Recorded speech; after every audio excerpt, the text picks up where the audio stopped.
আসসালামু আলাইকুম ওরহমতুল্লাহ ওবরাকাতুহ।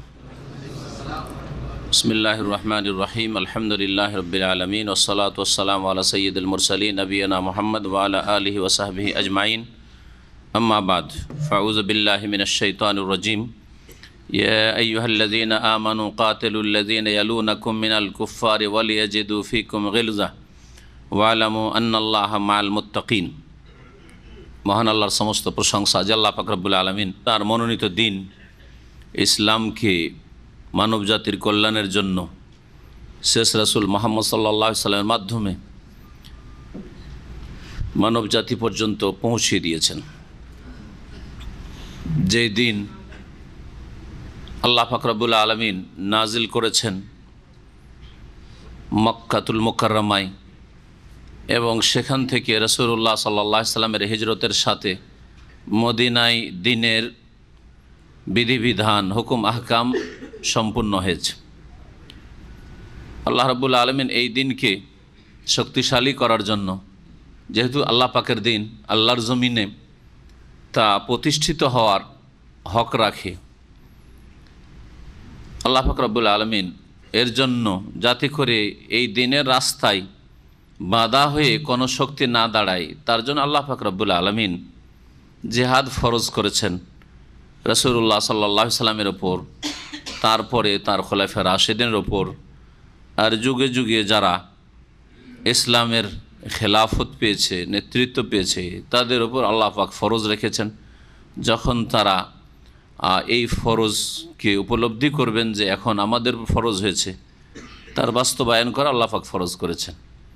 এই বিষয়টি জনসাধারণের নয়, কারণ নবী করিম সাল্লাল্লাহু আলাইহি সাল্লামের সহিহ বুখারীতে হাদিস রয়েছে, ইন্নামাল ইমামু জুন্নাতুন ইউকাতালু মিন ওয়ারাইহি, নিঃসন্দেহে শাসক ইমামুল মুসলিমিন হচ্ছেন বর্ম বা ঢাল স্বরূপ, তার নেতৃত্বে তার পেছনে থেকে সশস্ত্র জিহাদ হবে। সুতরাং এই জিহাদ মানুষের সাধারণদের হাতে নয়, যে সাধারণ লোকেরা যুবকদের হাতে নয় যে তারা নিজেরা জেহাদের ঘোষণা করবে আর জেহাদ নাম দিয়ে তারা ইসলামের ক্ষয়ক্ষতি করবে, ইসলামকে বদনাম করবে।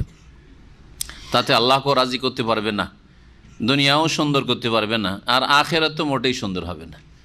আখেরাত তো ক্ষতিগ্রস্ত হবে ভুল পথে চালিত হলে, আর দুনিয়ার ক্ষেত্রেও তারা নিজেরা ক্ষতিগ্রস্ত, আর ইসলামকেও বদনাম করবে। আমাদের আজকে ইনশাআল্লাহ তাআলা সূরা তওবা শেষ হবে 14 পর্বে গিয়ে। অনেক ভাইরাই রাত্রে থাকতে পারে না, কিন্তু দীর্ঘ সময় ধরে প্রায় 2.5-3 মাস ধরে মুহররমের শুরু থেকে আমাদের সূরা তওবার তাফসীর চলছে, যার ফলে সপ্তাহে একদিন তো ভাবলাম যে রাত্রেও একটা পর্ব করে দেওয়া হোক। গত 2 সপ্তাহে রাত্রে একটা করে পর্ব হয়েছে, আজকে একটা পৃষ্ঠা বাকি। আয়াত নম্বর 123 থেকে আমরা সূরা তওবার তাফসীর শুরু করব, আর ইনশাআল্লাহ তাআলা 129-এ গিয়ে সূরা তওবা সমাপ্ত হবে। এই আয়াতে আল্লাহ পাক রব্বুল আলামিন ইরশাদ করছেন মুমিন মুসলিমদেরকে সম্বোধন করে, ইয়া আইয়ুহাল্লাযীনা আমানু, হে মুমিন সকল, হে বিশ্বাসীরা, কাতিলুল্লাযীনা ইয়ালুনাকুম মিনাল কুফফার, তোমরা ওই সব কাফেরদের বিরুদ্ধে সশস্ত্র লড়াই করো যারা তোমাদের আশেপাশে রয়েছে। ওই সব কাফেরদের বিরুদ্ধে তোমরা সশস্ত্র লড়াই করো, আল্লাযীনা ইয়ালুনাকুম, যারা তোমাদের আশেপাশে রয়েছে। আশেপাশের কাফেরদেরকে ছেড়ে দিয়ে তোমরা দূরে যাবে না, এটা হচ্ছে আল্লাহ পাকের নির্দেশ। ওয়ালিয়াজিদু ফীকুম গিলযা, এবং যাতে করে তারা অনুভব করে, ফীকুম তোমাদের মাঝে, হে মুমিন মুসলিমরা, গিলযা কঠোরতা, অর্থাৎ কাফির যারা আল্লাহকে অস্বীকার করে, আল্লাহ পাকের একত্বকে অস্বীকার করে, আল্লাহ পাকের দ্বীনকে অস্বীকার করে, আল্লাহ পাকের রাসূলকে অস্বীকার করে, পরকালকে অস্বীকার করে, তাদের সম্পর্কে তোমাদের কঠোর মনোভাব থাকতে হবে। আল্লাহ পাকের একটি নির্দেশ। আর তোমাদের থেকে তারা যেন কঠোরতা অনুভব করে, তোমাদের পক্ষ থেকে যেন কঠোরতা পায়। যখন জেহাদের ময়দানে নামবে, জেহাদের পরিস্থিতি, সশস্ত্র লড়াইয়ের পরিস্থিতি তৈরি হবে, মৌখিক যখন দাওয়াত দেবেন আপনি, তখন আল্লাহ পাক রব্বুল নরম ভাষা ব্যবহার করতে বলেছেন। ফেরাউনের কাছেও যখন মুসা আলাইহিস সালামকে আর হারুন আলাইহিস সালাম এই দুই ভাইকে নবী রসুল করে পাঠালেন, রসুল হলেন মুসা আলাইহিস সালাম, তার সাথে নবীও করে দিন আল্লাহ পাক রব্বুল আলামিন মুসা আলাইহিস সালামের দোয়া কবুল করে হারুন আলাইহিস সালামকে, ওয়াজআলনি ওয়াজিরাম মিন আহলি হারুন আখি উশদুদ বিহি আজরি ওয়াশরিকহু ফি আমরি, সূরা তাহাতে রয়েছে।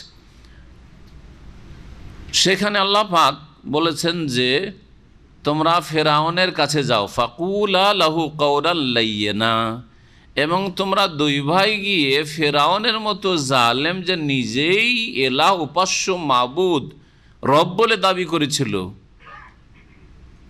তাকেও কি বলিও, কাওলান লাইয়িনা, নরম ভাষায় কথা বলিও। কারণ এখানে কথার দ্বারা তোমার কথার প্রতিক্রিয়া যাতে করে তাদের ওপর হয়, আর কথার দ্বারা তাদেরকে আকৃষ্ট করা সম্ভব হয়। ভালো ভাষায় ইসলামের দাওয়াত দিতে হবে, তৌহিদের দাওয়াত দিতে হবে, সুন্নতের দাওয়াত দিতে হবে, নম্রভাষী হইতে হবে। কিন্তু জিহাদের ময়দানে নম্রতা আবার কাপুরুষতা প্রমাণ করে। আপনি যদি নরম হন তো কি জালেম সাহস পেয়ে ঝাঁপিয়ে পড়বে আপনার ওপর, যে এরা কি দুর্বল দুর্বল লাগছে, তাই না, এদের মনোবল দুর্বল, ঠিক কিনা? এই জন্য আল্লাহ বলছে ওয়ালিয়াজিদু ফিকুম গিলযা, তোমাদের মধ্যে যাতে করে কঠোরতা তারা পায়, তোমাদের রণক্ষেত্রে, তোমাদের আচার আচরণে, তোমাদের বীরত্ব দেখে, তোমাদের কথায় ভাষায়, যাতে করে তারা কঠোরতা অনুভব করে, নম্রতা থাকবে না। ওয়ালামু, আর জেনে রাখো যে কাফেরদের সাথে আল্লাহ নেই, আন্নাল্লাহ মাল মুত্তাকিন, আর শুধু নামধারী মুসলিমদের সাথে আল্লাহ নেই, যার ফলে আজকাল মুসলিমরা মার খাচ্ছে। কারণ সিংহভাগ হচ্ছে নামধারী মুসলিম শুধু। আল্লাহ কার সাথে রয়েছেন? বলছেন আন্নাল্লাহ মাল মুত্তাকিন, নিঃসন্দেহে আল্লাহ পাক যারা পাপ থেকে সতর্ক সাবধান তাদের সাথে রয়েছে, সংযত পাপ মুক্ত থাকতে চায় তাদের সাথে আল্লাহ পাক রয়েছেন। মুত্তাকি তাকওয়া থেকে, তাকওয়া মানে বেঁচে থাকা। কিসে থেকে বেঁচে থাকা? পাপের কাজ থেকে, পাপের কথা থেকে বেঁচে থাকা। পাপ হয় কিসে? যেগুলি আল্লাহ নিষেধ করে সেগুলি করলে শুধু পাপ হয়, তাই না? হ্যাঁ করছেন, অনেকে হ্যাঁ করছেন, ঠিক না? যেগুলি আল্লাহ নিষেধ করেছেন, জেনা করিও না, মদ খেও না, খুন করিও না, হারাম দেখিও না, হারাম চলিও না, এগুলিতে পাপ হয়। মিথ্যা কথা বলি, এগুলোতে পাপ হয়, তাই না? আর পাপ হয় না? কিসে পাপ হয়? আল্লাহ পাকের আদেশ না মানলেও পাপ হয়। আল্লাহ বলছেন আকিমুসসালাহ, নামাজ পড়ো। নামাজ না পড়লে পাপ হয়। জেনা, চুরি, ডাকাতি, খুন করার চাইতে বড় পাপ হয়। ভালো করে শুন রাখেন, এটা হচ্ছে কোরআন হাদিসের কথা।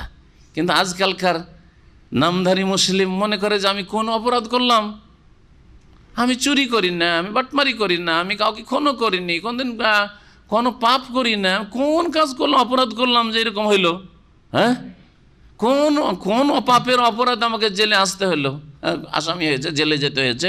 ও নিজেরা পাপ খুঁজে পায় না, নামাজই পড়ে না, পাপই খুঁজে পায় না। ও প্রতিদিন 5 বার আল্লাহর বিধান অস্বীকার করছে, আমি পারবো না 5 ওয়াক্ত নামাজ পড়তে, পাপই খুঁজে পায় না ও, ঠিক না? আজকালকার মুসলিমদের অবস্থা এরকমটা নয় কি? জি হ্যাঁ, এদের সাথে আল্লাহ নেই। আল্লাহ অসহায় ছেড়ে দিয়েছেন এই নামধারী মুসলিমদেরকে। জি, আর অল্প কিছু সংখ্যক থাকলেও মেজরিটি যখন খাবাসাতে, নোংরামিতে লিপ্ত হয়ে যাবে, নবী সাল্লাল্লাহু আলাইহি ওয়াসাল্লামের সহিহ বুখারীর হাদিস রয়েছে, তখন আল্লাহ পাকের আযাব নেমে আসবে। উম্মে সালামা রাদিয়াল্লাহু তাআলা, নবী করিম সাল্লাল্লাহু আলাইহি ওয়াসাল্লামের বিবি উম্মুল মুমিনিন, তিনি এই হাদিস বর্ণনা করছেন। নবী সাল্লাল্লাহু আলাইহি ওয়াসাল্লাম যখন আল্লাহ পাকের আযাব চলে আসবে, যখন পাপ বেড়ে যাবে, তখন এরকম কথা বলছেন, যখন তোমরা ভালো কাজের উপদেশ দেবে না, অন্যায় কাজে বাধা দেবে না, অন্যায় চোখের সামনে হবে, অন্যায় কাজের প্রতিবাদ করবে না, আর ভালো কাজের জন্য হুকুম করবেন না। নামাজি বসে আছে রাস্তায়, কোনো মাথার ব্যথা নেই, পাপি পাপ করছে, বাপ ছেলে মেয়ে নিয়ে, মা মেয়েদেরকে নিয়ে ফিল্ম দেখছে। আরে পাপ থেকে বারণ করা তো দূরের কথা, তোদেরকে নিয়ে ফিল্ম দেখছে। স্বামী স্ত্রী ঘুরতে যাচ্ছে, কোথাও আমোদ ফুর্তি করতে, সমুদ্র বিচে যাচ্ছে, ছেলে মেয়েদেরকে ফিল্মের সিডি দিয়ে যাচ্ছে। এগুলি বানিয়ে বলছে নাই, সব খবর আছে। এই কেন ফ্যামিলি থাকে যারা এরকম করে, স্বামী স্ত্রী আমোদ ফুর্তি করতে একটু যাবে, কোথাও বাজার করতে, শপিং করতে যাবে, ছেলে মেয়েগুলো বসে থাকবে, টাইম কি করে পাস হয়, ফিল্মের সিডি দিয়ে যাচ্ছে।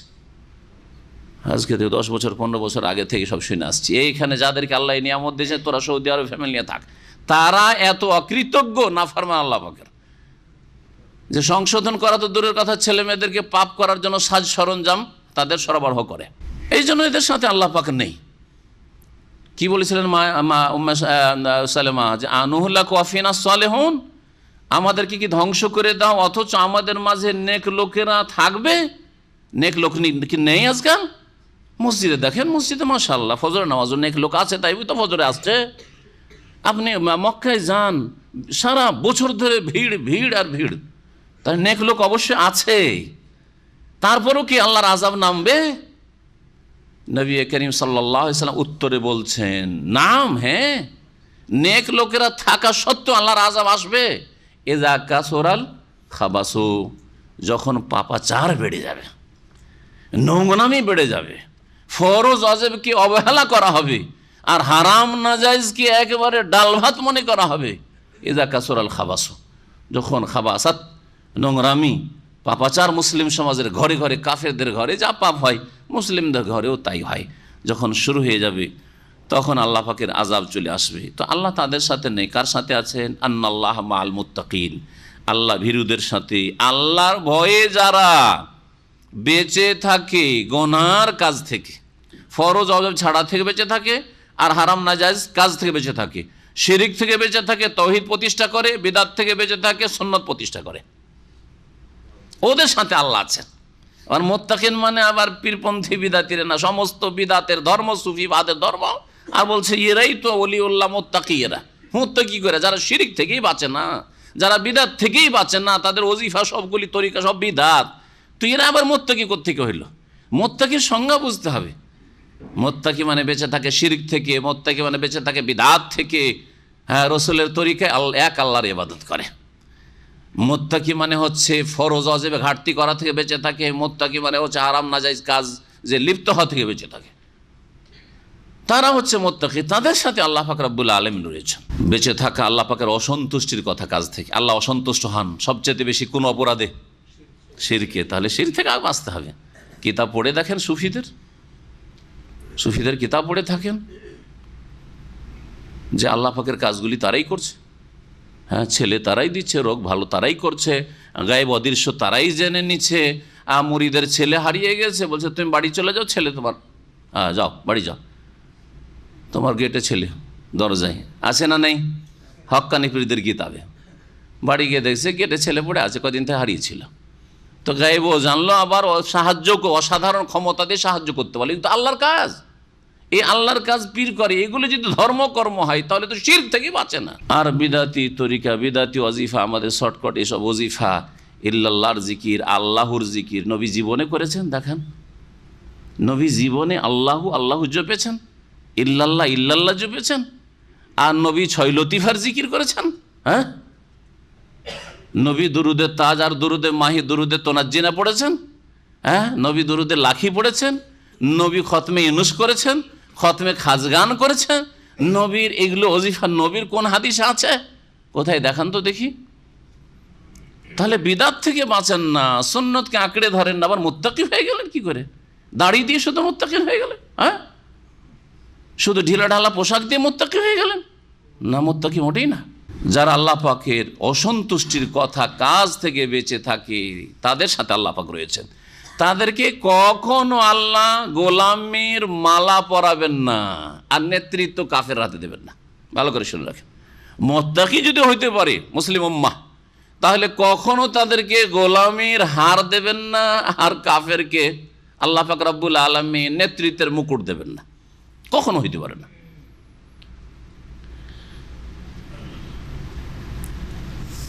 এই আয়াতে প্রথম সম্বোধন করা হয়েছে কারাকে? ইয়া আইয়ুহাল্লাযীনা আমানু, মুমিনদেরকে, তাই না? মুমিনদেরকে। যদি প্রশ্ন করি যে নবীকে কেন সম্বোধন করা হলো না, কারণ প্রথম তো নবীকে জিহাদের হুকুম দেওয়া হয়েছে। এখানে তারপরে দেখেন এই সূরাতে এখানে বলা হচ্ছে ইয়া আইয়ুহাল্লাযীনা আমানু, হে ঈমানদার, হে মুমিনরা, তোমরা এই কাজ করো। কি কাজ? তোমাদের আশেপাশে যেসব কাফের রয়েছে তাদের বিরুদ্ধে সশস্ত্র লড়াই, তোমাদের আশেপাশের কাফেরদের বিরুদ্ধে সশস্ত্র লড়াই করো। এখানে মুমিন মুসলিমদেরকে সম্বোধন করা হচ্ছে। আর এর আগে একটি আয়াতে ইয়া আইয়ুহান নাবিয়্যু জাহিদিল কুফারা ওয়াল মুনাফিকিনা ওয়াগলুজ আলাইহিম, ওখানে হে নবী, নবীকে কেন সম্বোধন করা হইল? কাফেরদের বিরুদ্ধে জেহাদ করো, ওয়াল মুনাফিকিন, মুনাফিকদের বিরুদ্ধে জেহাদ করো, হ্যাঁ, জাহিদুল কুফার আল মুনাফিক ওয়াগলুজ আলাইহিম, এবং তাদের সাথে কঠোর আচরণ করো। ওয়াগলুজ আলাইহিম, ওখানে কঠোর আচরণের কথা রয়েছে, কিন্তু ওখানে নবীকে সম্বোধন করা হলো। কাফির আর মুনাফিকদের বিরুদ্ধে লড়াই করার হুকুম দিতে গিয়ে শুধু নবীকে সম্বোধন করা হলো। আর এখানে মুমিনদের কেন সম্বোধন করা হইল? যে আশেপাশের কাফেরদের বিরুদ্ধে লড়াই হে মুমিন করো তোমরা, কেন বলা হইল? কি রহস্য হইতে পারে? কোরআনে কারীম আল্লাহ পাকের সম্বোধন বোঝার চেষ্টা করেন, যে আল্লাহ পাকের বাগবাগিমা এমনি নয় যে বলে দিয়েছেন এরকম, যেমন আমরা বলি কোনো সময় এরকম করে বলে দিলাম, কোনো সময় এরকম করে বলে দিলাম। কোরআনে এমন কথা নেই যে কখনো এরকমভাবে বলে দিলেন বিনা রহস্যে, কখনো এরকমভাবে বলে দিলেন বিনা রহস্যে। প্রত্যেকটি ক্ষেত্রে রহস্য আছে, একমত আছে। এখানে নবীর নাম না উল্লেখ করে সরাসরি প্রত্যক্ষভাবে কি করা হইল? মুমিন মুসলিমদেরকে সম্বোধন করা হলো। কেন? এতে বোঝা যায় যে আগের কাজটি আরব কাফেরদের বিরুদ্ধে জেহাদ আর মদিনার মুনাফিকদের বিরুদ্ধে জেহাদ নবী করিম সাল্লাল্লাহু আলাইহি ওয়াসাল্লাম স্বয়ং করবেন এবং তার সাথে থেকে সাহাবীরা করবেন। বোঝা গেছে? পক্ষান্তরে আরবের আশেপাশের কাফেরদের সাথে যে জেহাদ হবে সেটা করা নবী সাল্লাল্লাহু আলাইহি ওয়াসাল্লামের জামানায় হবে না, তার ইন্তেকালের পরে হবে, যেই দায়িত্ব সাহাবায়ে কেরাম মুমিনদের ওপর। সেই জন্য ইয়া আইয়ুহাল্লাযীনা আমানু, হে মুমিনরা, নবীর কাজ শেষ হয়ে গেছে। আরবকে শিরিক থেকে, কুফরি থেকে, পাপাচার থেকে নবী করিম সাল্লাল্লাহু আলাইহি ওয়াসাল্লামের মাধ্যমে আমি পাক করে দিয়েছি জাজিরাতুল আরবকে। এখন তোমাদের কাজ হচ্ছে আরবের আশেপাশে যেসব এলাকা রয়েছে, দেশ রয়েছে, আর যেসব কাফের রয়েছে তাদের বিরুদ্ধে জেহাদ করো। এই মুমিন তোমাদের কাজ এখন শুরু। বোঝা গেছে এবারে রহস্য? একবারে যেমনভাবে সম্বোধন হয়েছে ওই রকম ইতিহাস ওই রকম রূপ নিয়েছে, ওই রকম মোড় নিয়েছে। নবী সাল্লাল্লাহু আলাইহি ওয়াসাল্লামের জীবদ্দশায় আরব ছাড়া আর আরব উপদ্বীপ ছাড়া বাইরে কোনো কুফরি শক্তির বিরুদ্ধে জেহাদ হয় নাই। রোমানদের বিরুদ্ধে হয়নি যারা অনারব ছিল, আর পার্সিয়ানদের বিরুদ্ধে, ইরানিদের বিরুদ্ধে হয়নি যারা মজুস অগ্নি পূজক ছিল। হ্যাঁ, রোমান যারা খ্রিস্টান ছিল তাদের বিরুদ্ধে জেহাদ হয়নি নবী সাল্লাল্লাহু আলাইহি ওয়াসাল্লামের জীবদ্দশায়, আর পার্সিয়ানদের, ইরানিদের বিরুদ্ধেও হয়নি যাদের এলাকা ইরাক, বর্তমান ইরাকও ফার্সি ভাষা তখন ছিল, এখন একটু সংকুচিত হয়ে গেছে ইরানটা, মানে পারস্য যেটা সাম্রাজ্য। নবী সাল্লাল্লাহু আলাইহি ওয়াসাল্লামের শেষ জেহাদ যেটি, সেটা হচ্ছে তাবুক। এতক্ষণ পর্যন্ত কিন্তু তাবুকের আলোচনা আমরা শুনে আসলাম সূরা তাওবায়, তাই না? তাবুকের যুদ্ধের পরে নবী করিম সাল্লাল্লাহু আলাইহি ওয়াসাল্লাম কোনো যুদ্ধে আর যান নাই, সময় হয়নি। 9ম হিজরিতে তাবুক যুদ্ধ হইল, আর তারপরে 10ম হিজরিতে নবী করিম সাল্লাল্লাহু আলাইহি ওয়াসাল্লামের বিদায় হজ হইল।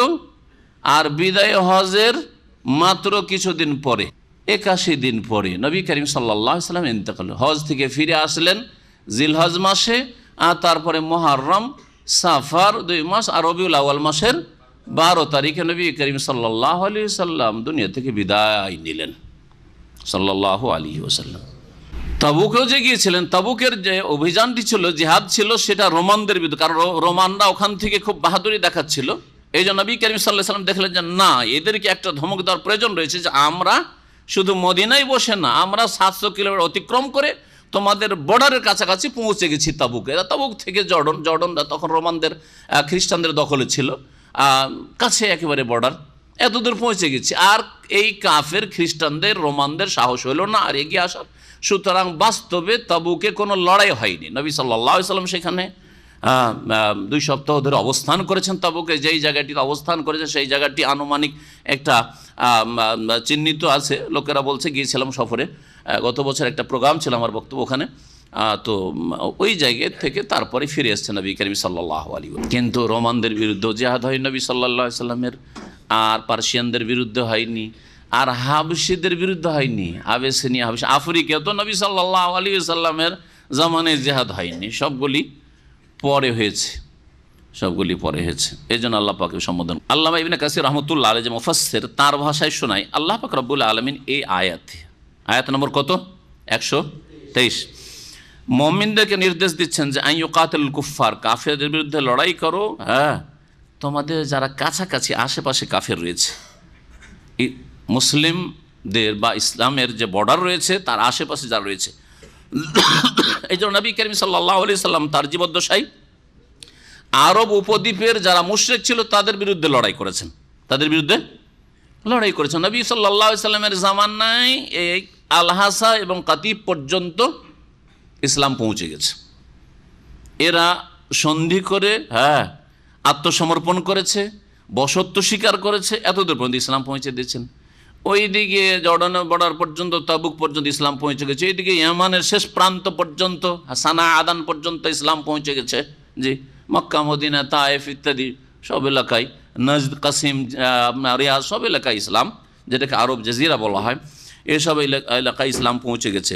রাসূলুল্লাহ সাল্লাল্লাহু আলাইহি ওয়াসাল্লাম যখন মক্কা বিজয় করলেন, মদিনাও আসলো, তায়েফ আসলো, ইয়ামান আসলো, ইয়ামামা বলা হয় আপনার যে বর্তমান রিয়াজের আশেপাশের এলাকা, এগুলোকে প্রাচীন যুগে ইয়ামামা বলা হয়তো, রিয়াজ নাম তখন ছিল না। হাজার এলাকা বলা হয়তো আপনার আল-হাসা এলাকাকে হাজার, বাহরাইনও বলা হয়তো খাইবারের জেহাদ হলো হাজারামৌত হচ্ছে ইয়ামান। এসব এলাকা আরব এলাকা, সবগুলি আরব অঞ্চল। এগুলি যখন নবী করিম সাল্লাল্লাহু আলাইহি সাল্লামের দখলে আসলো এবং আরব যত গোত্র বংশ ছিল সকলেই দলে দলে ইসলামে প্রবেশ করলো। ইয়াদখুলুনা ফি দীনিল্লাহি আফওয়াজা, সূরা ইজা জা নাসরুল্লাহর বাস্তবায়ন হইল, মক্কার বিজয় হইল, আর লোকেরা দলে দলে ইসলাম গ্রহণ করা শুরু করলো। আর কোনো বাতিল শক্তি, কুফরি শক্তি আরব উপদ্বীপে মাথা উঠিয়ে নেই, মাথা নত করে আছে। ইসলাম যদি কবুল নাও করে থাকে তাহলে মাথা নত করেছে, আনুগত্য স্বীকার করেছে, জিজিয়ার ওপর সন্ধি করে।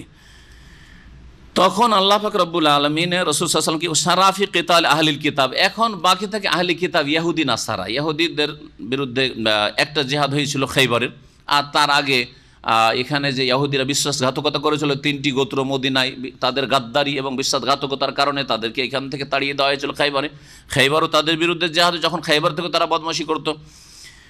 আর তারপরে তারা সন্ধি করে নিয়ে নবী সাল্লাল্লাহু আলাইহি ওয়াসাল্লামের যে বদ্দশাই ছিল ওমর রাদিয়াল্লাহু তাআলা জামানে, খাইবার থেকেও তাদের বদমাইশির কারণে তাড়িয়ে দেওয়া হয়েছিল শাম দেশের দিকে। যখন আল্লাহ পাক রব্বুল আলামিনের নির্দেশে নবী করিম সাল্লাল্লাহু আলাইহি ওয়াসাল্লাম এখন উদ্দেশ্য করলেন যে রোমানদের বিরুদ্ধে জিহাদ করতে, ফাতাজাহাযা লিগাজউর রুম, রোমানদের বিরুদ্ধে লড়াইয়ের জন্য প্রস্তুতি নিলেন, যারা আরবদের কাছাকাছি এলাকায় বসবাস করত, অর্থাৎ তাবুকের পাশে জর্ডন, প্যালেস্টাইন, তারপরে শাম, সিরিয়া, দামেস্ক, সব এলাকা, এগুলি সব ওই রোমান যে সম্রাট ছিল তাদের দখলে ছিল।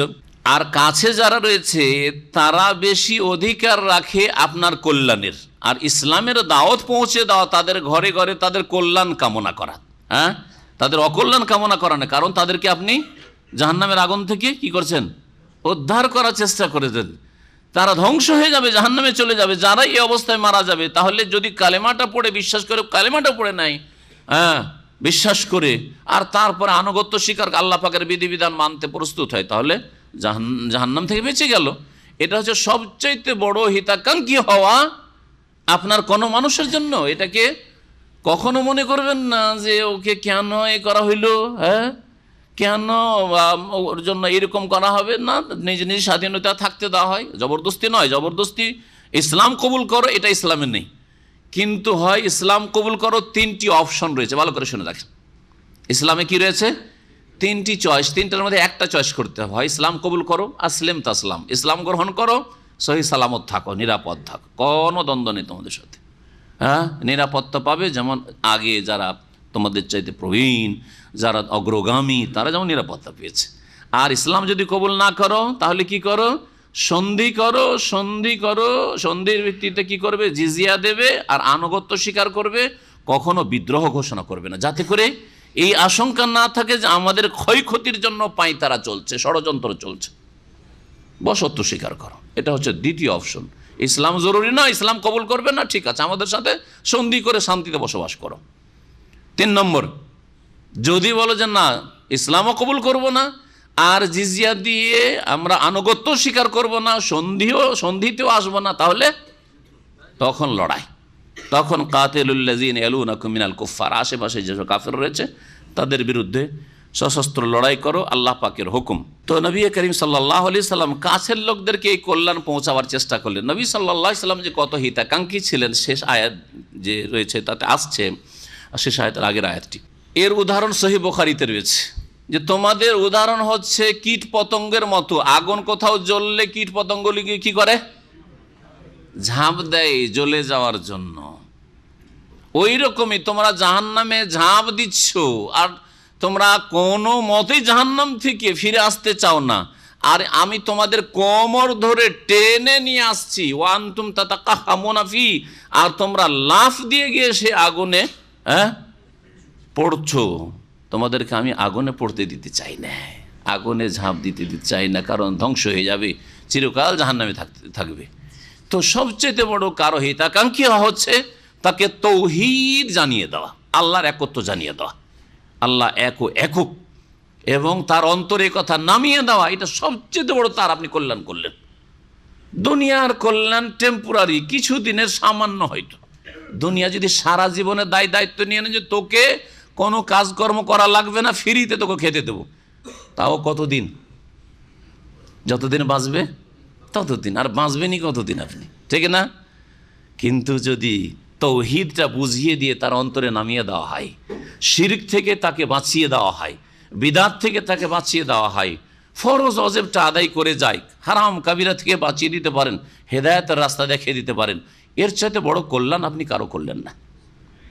এই জন্য যারা দিনের দাওয়াতের কাজ করে তারা সবচেয়ে বেশি আপনার হিতাকাঙ্ক্ষী, আর সবচেয়ে বড় হিতাকাঙ্ক্ষী আপনার সৈয়দুল মুরসালিন মুহাম্মদ রাসূলুল্লাহ সাল্লাল্লাহু আলাইহি ওয়াসাল্লাম, আর তারপরে আম্বিয়া রসুলগণ। কারণ তাদের মিশনই এটা ছিল, তাদের দুনিয়ার আর কোনো পেশা ছিল না, দুনিয়ার আর কোনো কাজকর্ম ছিল না, দুনিয়ার আর কোনো টার্গেট উদ্দেশ্য ছিল না। তাদের উদ্দেশ্য ছিল মানব জাতিকে আল্লাহ পাকের আগুন থেকে রক্ষা করা। সবচেয়ে বড় কল্যাণকামী তারা ছিলেন। এই জন্য নবী করিম সাল্লাল্লাহু আলাইহি ওয়াসাল্লাম তাবুক পৌঁছিল, ফাবালাগা তাবুক সুম্মা রাজাআ লিআজালি জাহদিন নাসি ওয়াজাদবিল বিলাদি ওয়া যিকিল হালি ওয়া যালিকা সানাতা 9 মিন হিজরাতিহি আলাইহিস সালাতু ওয়াস সালাম। তাবুক পর্যন্ত পৌঁছিলেন, পৌঁছার পরে সেখান থেকে আর এগিয়েও গেলেন না, আর কাফেররাও তাদের দেশ থেকে আর এগিয়ে বর্ডারের দিকে আসলো না। যার ফলে নবী সাল্লাল্লাহু আলাইহি ওয়াসাল্লাম দেখলেন যে এত দূর চলে এসেছি, আর সাহাবায়ে কেরামরা একেবারে না খেয়ে জিহাদের ময়দানে, আমি গত সপ্তাহে শুনিয়েছি যে একটা খেজুর কয়েকজনে চুষে একটু করে পানি খেতে শেষ খাবে, কিছু খাবার ছিল না। আর এদিকে মদিনায় খেজুরগুলো পাকছে, বাড়ি ছেড়ে চলে গেছে, তো খেজুরগুলো নষ্ট হয়ে যাবে। আল্লাহু আকবার, এই অবস্থা ছিল। কত যে দুর্ভিক্ষ আর কত যে অভাব ছিল। তো এই জন্য নবী করিম সাল্লাল্লাহু আলাইহি সাল্লাম ফিরে চলে আসলেন, আর এগিয়ে গেলেন না, আর কাফেররা এগিয়ে আসলো না। সুম্মা ইস্তাগালা ফি সানাতিল আশর বিহাজ্জাতিল ওয়াদা, 10ম হিজরিতে বিদায় হজ করলেন। সুম্মা আজালাতুল মানিয়া, তারপরে নবী করিম সাল্লামের মৃত্যুর পরওয়ানা চলে আসলো সাল্লাওয়াতুল্লাহি ওয়া সালামুহু আলাইহি।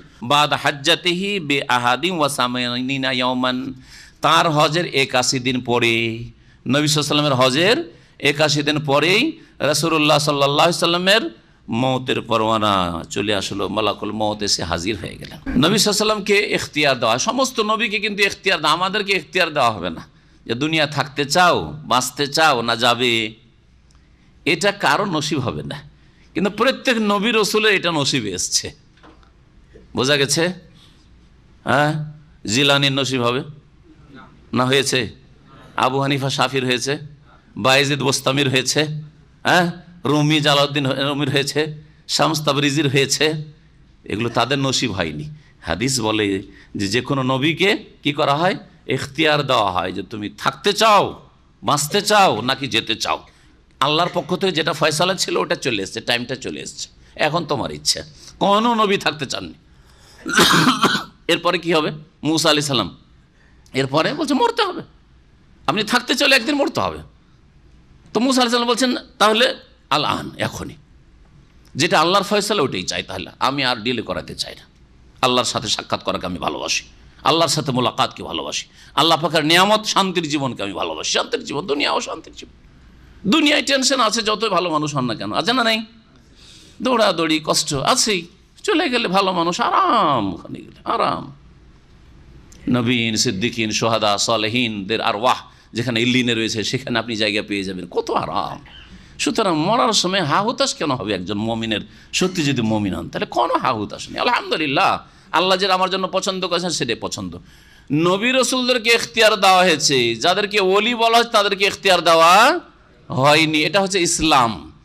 আর আমাদের দেশের, শুধু আমাদের দেশের না, সুফিবাদের শিক্ষা হইল যে খুদনা বাহরান ওয়াকাফাল আম্বিয়া ওয়ালা সাহেলি, আমরা এমন সাগরে পাড়ি দিয়েছি যে সাগরের কিনারায় গিয়ে নবীরা থমকে দাঁড়িয়ে গেছে।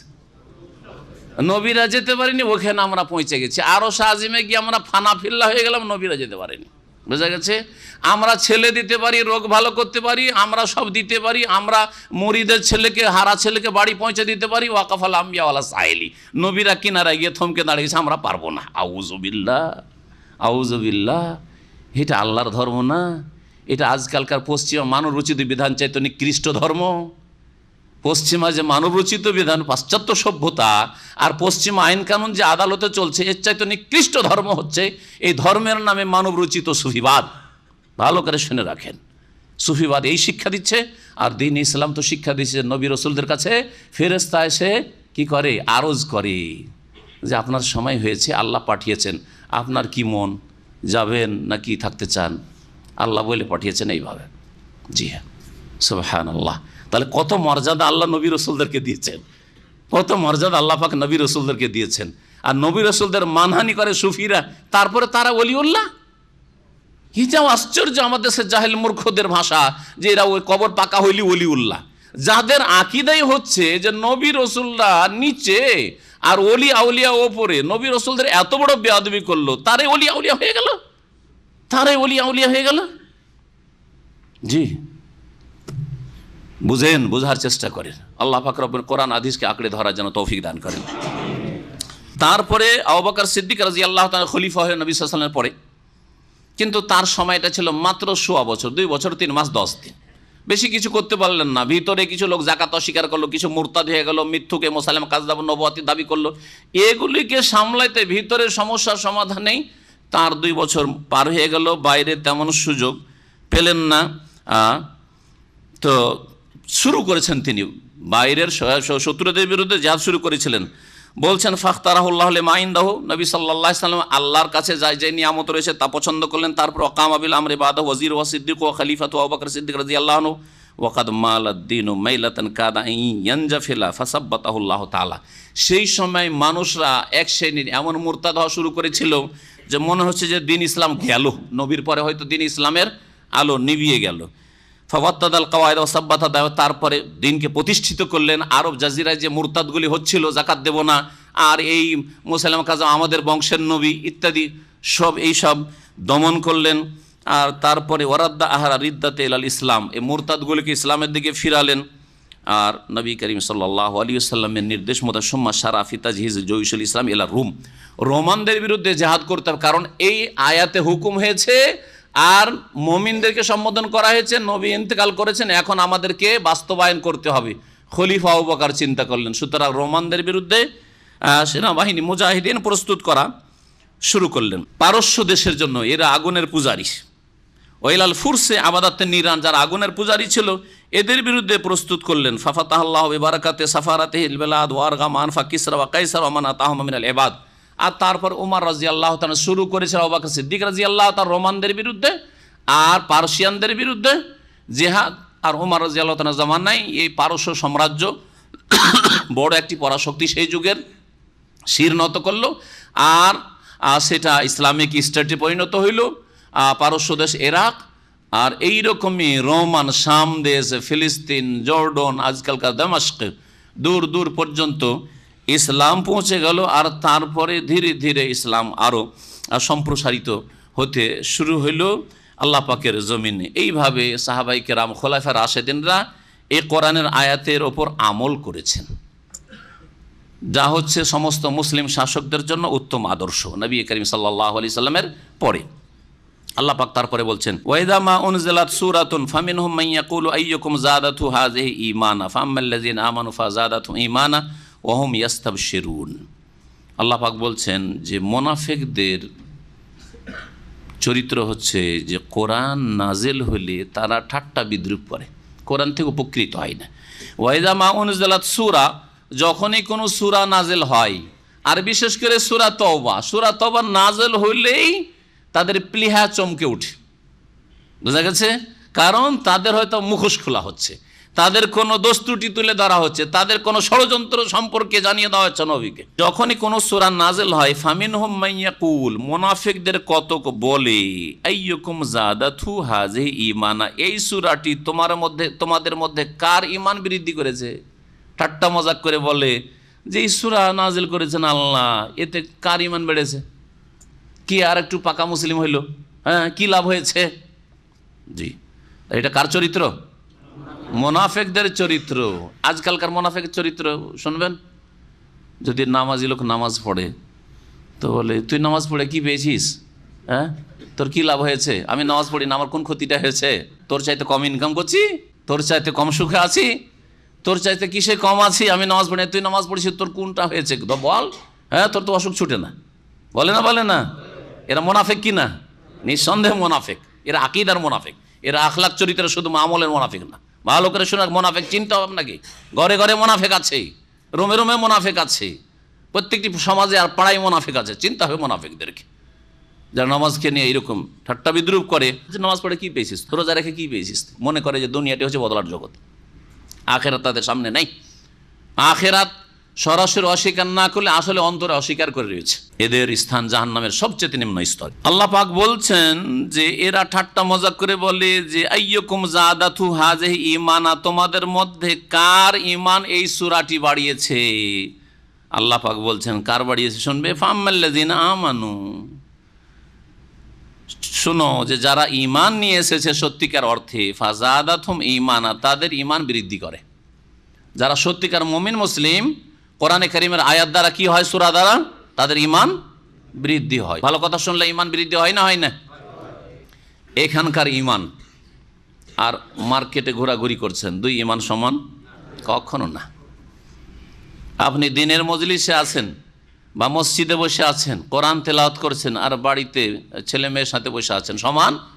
কখনো সমান না। তাহলে অবশ্যই যারা সত্যিকার মুমিন হবে তাদের ঈমান বাড়ে, শুধু বসলেই যখন বাড়ে, হ্যাঁ, মসজিদে বসলেই ঈমান বাড়ে, দিনের মজলিস মাহফিলে বসলেই বাড়ে। তাহলে যদি আপনি কোরআন এবং হাদিস অর্থ বুঝেন, তেলাওয়াত করলেই যখন ঈমান বৃদ্ধি পায়, তাহলে অর্থটা যদি বুঝতেন যে আল্লাহ আমাকে কী বলতে চাইছেন, এবং গভীরতায় যদি পৌঁছিতে পারতেন এবং সেটাকে বাস্তবায়ন করার মন মানসিকতা রাখতেন, তাহলে কত ঈমান বৃদ্ধি পেত, কত ঈমান বাড়তো। তাহলে আল্লাহ বলছেন যে যারা ঈমানদার মুমিন, ফাযাদাতহুম ঈমানা, তাদের ঈমান বৃদ্ধি করে এই সূরা নাযিল হলে বা আয়াত নাযিল হলে। ওয়াহুম ইয়াস্তাবশিরুন, এবং সূরা নাযিল হলে বা কোরআনের কোনো আয়াত নাযিল হলে তারা আনন্দিত হয়। ইয়াস্তাবশিরুন মানে ইফরাহুন, তারা আনন্দিত হয়। কোরআনে কারীম নাযিল হইলে মুমিনরা খুশি হইতো, পক্ষান্তরে মুনাফিকরা বেজার হইতো, অসন্তুষ্ট হইতো, যে কি রে বালা মুসিবত, হুকুমের উপর হুকুম, হুকুমের হুকুম, আর একটা কাজ করতে হবে। এতদিন নামাজ পড়তাম, এখন কি করতে হবে? জাকাত দিতে হবে। জাকাত এলো রোজা রাখতে হবে, রোজা হইলে বলছে হজ করতে হবে, হ্যাঁ, জিহাদে যেতে হবে, তাবুকের হুকুম হয়ে গেছে, তাই না? মুনাফিকি চরিত্র। তাহলে কাউকে যদি বিরক্ত লাগে দিন ইসলামের বিধিবিধান শুনতে অথবা মানতে, বললে আরে হইল না, এই করে আরও কিছু করতে হবে, এটাও নাজায়েজ, এটাও করা যাবে না, মদ হারাম জানতাম, আর বিড়িটাও হারাম, জর্দাটাও হারাম, এগুলো মুনাফিকি চরিত্র। তাহলে মানে মুসিবত ওদের জন্য, কষ্ট লাগছে, পাপ ছাড়তে কষ্ট লাগছে, এটা মুনাফিকি চরিত্র। আর মুসলিম মুমিন আনন্দিত হয়েছে, আলহামদুলিল্লাহ আমার বিড়ি খাওয়ায়, জর্দা খাওয়ায়, শরীর স্বাস্থ্যটা খারাপ হচ্ছিল, আজকে জানতে পারলাম যে এটা মাকরুহ না, হারাম, আলহামদুলিল্লাহ ছেড়ে দিলাম, এতে আমার দিনেরও লাভ দুনিয়ারও লাভ। এতদিন জানতাম না যে হারাম, হারাম জানলাম, আল্লাহকে রাজি করার জন্য ছেড়ে দিলাম, আর শরীর স্বাস্থ্যটা আমার সেভ হইল, আলহামদুলিল্লাহ। হ্যাঁ, আমার ছেলে মেয়ের ক্ষতি হচ্ছিল, আমার স্ত্রী ক্ষতি হচ্ছিল, বা স্ত্রী, অনেকের স্ত্রী চাই না এই গন্ধ, এই সড়া নোংরা গন্ধ নিয়েও কাছে আসুক, এরকম স্বামী চাই না, কিন্তু করবেটা কি, করবে কি, নিরুপায় হয়ে গেছে বেচারি আপনার বাড়ি গিয়ে। এখানে এক মিশরি ছিল, এই দামামি ছিল, বিয়ে করার আগে খুব সিগারেট খেত, বিয়ে করার পরে ওর স্ত্রী যেমনই কাছে যায় বসে তেমনই বমি করা শুরু করে, ওর সিগারেটের গন্ধ। আর বুঝতে পারেন যে আরবরা যে বিড়ি খায়, বিশেষ করে সিরিয়ান, লেবাননি আর মিশরি বিড়ি সিগারেট খায়, আল্লাহ আকবার। এদের পাশে নামাজ পড়লে আল্লাহকে বলে যে আল্লাহ যদি জায়েজ হইতো তো ছেড়ে দিয়ে সরে যেতাম। মাঝে মাঝে ইচ্ছা হয় যে জায়েজ হলে এখান থেকে টান দিতাম, সরে গিয়ে অন্যদিকে লাগতাম। এত কষ্ট দেয় এরা মসজিদে, এদের এই সরা নোংরা গন্ধে। তো ওর স্ত্রী থাকতে মোটেই পারে না, বলছে তুমি দূরে থাকো। আর যদি কাছে আসে তো বমি করতে শুরু করে, হ্যাক হ্যাক করা শুরু করে। তখন ওই লোক স্ত্রীর খাতিরে সিগারেট ছেড়ে দিয়েছে। স্ত্রীর খাতিরে কি করেছে? সিগারেট ছেড়েছে। নেকি পাবে? নেকি পাবে না, কিন্তু পাপের যে গুনাহ লেখা হচ্ছিল গুনাহটা থেকে বেঁচে যাবে। একটা নেকি, একটা গুনাহ ছাড়লে দুটো দিক রয়েছে। একটা হচ্ছে গুনাহ ছাড়লেন বলে নেকি হওয়া, আপনার জন্য অনেকটা নেকি লেখা হবে। আর আরেকটা হচ্ছে যে গুনাহ করছিলেন, সে যে গুনাহর বোঝা বাড়ছিল, এটা একটা দিক। তাহলে যখন আপনি পাপ আল্লাহকে রাজি করার জন্য ছাড়লেন না, আপনি দুনিয়ার স্বার্থে ছাড়লেন, ওতে কি হবে? গুনাহর বোঝা যে বাড়ছিল ওটা থেমে যাবে, আর বাড়বে না। কিন্তু নেকি যে একটা অঙ্কের হয়তো বড়, সেই নেকিটা আপনি পাবেন না, কারণ আল্লাহর সন্তুষ্টির জন্য ছাড়েননি, আল্লাহর ভয়ে ছাড়েননি, আল্লাহর কাছে জবাব দিতে হবে এই জন্য ছাড়েননি। এইরকমই যত বদ অভ্যাস রয়েছে। ফিল্ম দেখছিলেন আর তারপরে চট করে আপনার মা চলে এসছে, দেখে নিয়েছে, আর জীবনে দেখবো না, একবার বেজ্জত হইলাম, ওখান আর দেখবো না। তো মায়ের জন্য ছিলেন, আল্লাহর জন্য ছাড়লেন না আপনি, ঠিক না? গুনাহ তো থেমে গেল, কিন্তু নেকি পেলেন না। কিন্তু আল্লাহকে রাজি করার জন্য যদি পাপ ছেড়ে দিতেন তাহলে এতে অনেক নেকিও পেতেন। এই আয়াত প্রমাণ করে যে ঈমান কম বেশি হয়। ঈমান কি হয়? কম বেশি হয়। এটা হচ্ছে আহলে সুন্নাত ওয়াল জামাতের মত, এটা হচ্ছে সমস্ত মুহাদ্দিসিনদের মত। আর এর ওপর কিতাবুল ঈমানে ইমাম বুখারী রাহমাতুল্লাহ আলাইহি অধ্যায় কায়েম করছেন আর বলছেন যে আল ঈমানু ইয়াজিদু ওয়া ইয়ানকুসু, ঈমান বাড়ে এবং কমে। একই লোকের কখনো বাড়ে কখনো কমে, আর একজনের ঈমান আরেকজনের ঈমানের সাথে পার্থক্য রাখে। সুতরাং কখনো ঈমান একই স্তরে বা একই অবস্থায় এক ব্যক্তিরও থাকে না, আর প্রত্যেক মুসলিম ঈমানের ক্ষেত্রে, মূল ঈমানের ক্ষেত্রেও সমান না। পক্ষান্তরে এই ক্ষেত্রে ইমাম আবু হানিফা রাহমাতুল্লাহ আলাইহির আকীদাগত এই ত্রুটিটি হয়েছে, এবং হানাফিরা এই ভুল আকীদায় রয়েছে। তারা বলছে যে মূল ঈমানে বাড়া কমা হয় না। তার কি বলছে? যে ঈমান কমে নাও বাড়ে না, একই অবস্থায় থাকে। বুঝছেন না? কোনটা ঠিক মনে হচ্ছে? বাড়ে কমে। আমাদের সকলের ঈমান একই রকম নাকি? আচ্ছা, এইটাও যদি দাবি করেন তারপরে তো মিথ্যা বুঝতে পারছেন। কিন্তু যদি বলি আপনাকে যে আপনাদের ঈমান আজকালকার যুগের বড় থেকে বড় পরহেজগার লোকের ঈমান আর আবু বকর ওমর ঈমান সমান? হ্যাঁ, আবু বকর ওমর ওসমান আলী আশরা মুবাশশার সাহাবীদের ঈমান আর আজকালকার যতই বড় নেক বান্দা হোক ঈমান সমান? কখনো সমান না, কখনো সমান না। তাহলে বোঝা গেল যে ঈমান, আপনার ঈমান নিজে বাড়ে কমে আপনি বুঝতে পারছেন। কখনো মনে হয় যে এমন ইবাদত করব যে জীবন আমি তাহাজ্জুদ ছাড়বো না, আর এমন ইবাদত করে যে কোনো নামাজে যাব আমি একটু কান্নার চেষ্টা করব, ঠিক না? খুশুর সাথে আমি নামাজটা পড়বো। আর কখনো কখনো নামাজ পড়ছেন, শুরু থেকে শেষ পর্যন্ত নামাজ পড়ে বেরিয়ে গেলেন, কিছুই বুঝতে পারলেন যে কি করলাম না করলাম, শুধু রাকাতটি পুরা করা হইলো আর বুঝতে পারছেন না যে কয় রাকাত পড়লাম। হয় না? হয় না? তাহলে দুটো নামাজ দুই রকম কেন? একটা নামাজে তো চোখ দিয়ে পানি আসছে আর আপনি নামাজ পড়ার মতো পড়ছেন, আর একটা নামাজে বেলা টেরও পাচ্ছে না যে কয় রাকাত পড়লাম না পড়লাম, ইমাম পড়লো, সালাম ফিরলো, আমি ফিরলাম। তাহলে বোঝা গেল যে একই লোকের ঈমানে কম বেশি হয়। কখনো কখনো পাপের দিকে এগিয়ে চলে যায়, কখনো এমন নেকির দিকে এগিয়ে আসে যে পাপকে চরম ঘৃণা হয়। হয় না? হয় না? যে তাহলে ঈমান একই জনের কমে বাড়ে। ওরা বলছে, যারা বলছে ঈমান বাড়ে না কমে না, বলছে মূল ঈমান কমে না বাড়ে না।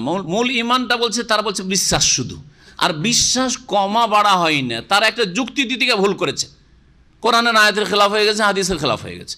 যুক্তি বলছে যে ঈমান যদি কমা বলি তো সেটা সন্দেহ, আর সন্দেহ হইলে কুফরি হয়ে গেল, সুতরাং মুসলিমই থাকলো না, মুমিনই থাকলো না। তাহলে ঈমান কি করে কমে বাড়ে?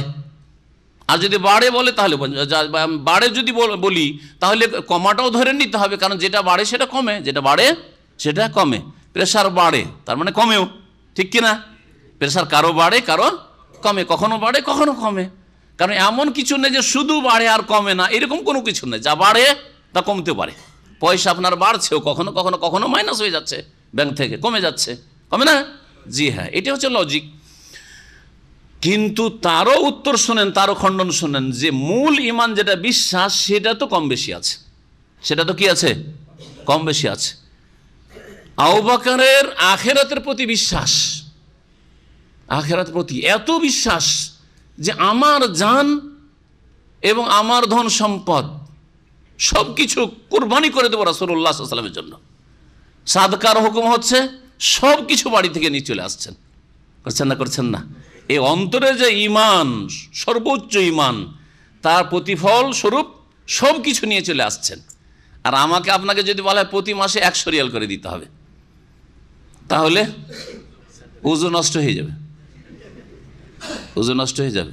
মূল ইমানও পার্থক্য। বিশ্বাস যার যেমন, কেউ এত বিশ্বাস করে যে রাত দিন সবসময় যেন জান্নাত জাহান্নাম কান্নাহার আয় চোখের সামনে দেখছে। আর একজনের বিশ্বাস মুসলিম হিসেবে আল্লাহ পরকাল সব কিছু বিশ্বাস আছে, কিন্তু জান্নাত জাহান্নামের ভয় ওই রকম অন্তরে পয়দা হয় না। তো অন্তরে তাসদিক, বিশ্বাসের বিষয়।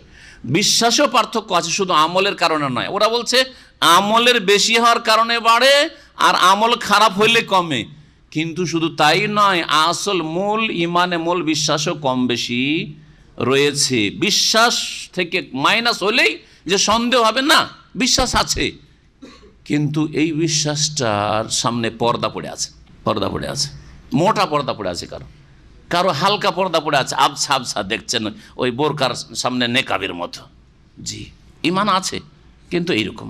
আর কারো সামনে ক্লিয়ার আখেরাত, ক্লিয়ার আখেরাত, আমার সব কিছু যদি চলে যায় আমার আখেরাত ছেড়ে দেবো না, এটা হচ্ছে ইমান। জি হ্যাঁ, তো মূল ইমানেও কমে আর বাড়ে, এটা হচ্ছে আহলে সুন্নাত ওয়াল জামাতের আকীদা। এই মর্মে কয়েকটি আয়াত এবং হাদিস ইমাম বুখারী রহমতুল্লাহ আলাইহি এসেছেন।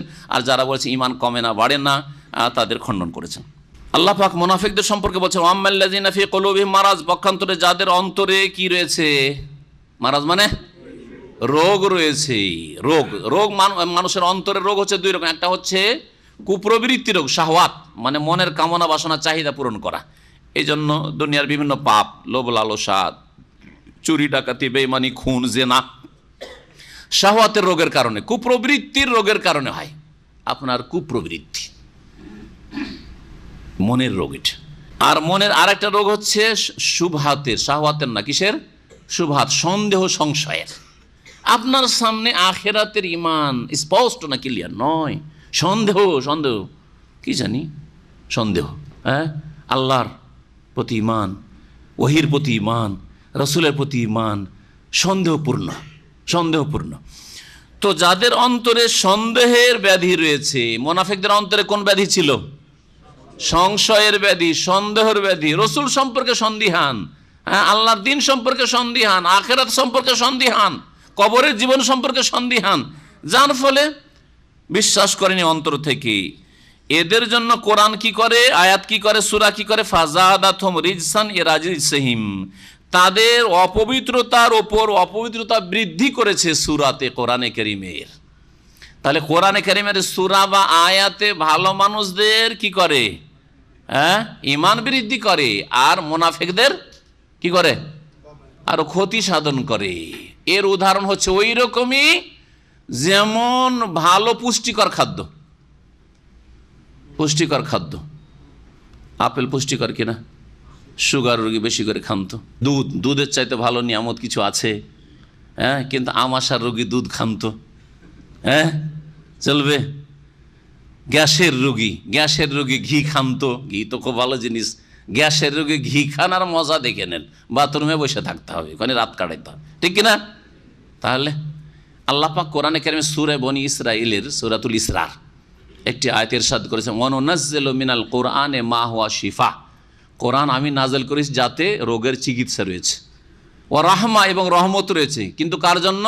লিল মুমিনিন, শিফাউ ওয়া রাহমাতুল লিল মুমিনিন, মুমিনদের চিকিৎসা হয়, মুমিনদের জন্য রহমত করুণা হয় কোরআন দ্বারা। আর ওয়ালা ইয়াজিদুজ জালিমিনা ইল্লা খাসারা, আর জালেমদের ক্ষতি বৃদ্ধি করে। ক্ষতি হয় শুধু বলেননি আল্লাহ, কি বলছেন? ক্ষতি বাড়িয়ে দেয়। তো আল্লাহ এখানে বলেছেন যে এর নাপাকির ওপর নাপাকি বাড়ে, সন্দেহের ওপর সন্দেহ বাড়তে থাকে, কুফরির ওপর কুফরি বাড়তে থাকে, পাপের ওপর পাপ বাড়তে থাকে মুনাফিকদের। কোরআন দিয়ে লাভবান হয় না, ক্ষতিগ্রস্ত। একটা ক্ষতির দিক বলছি, এমনি তো আমল করে না, ক্ষতির দিক। ক্ষতির দিক কি?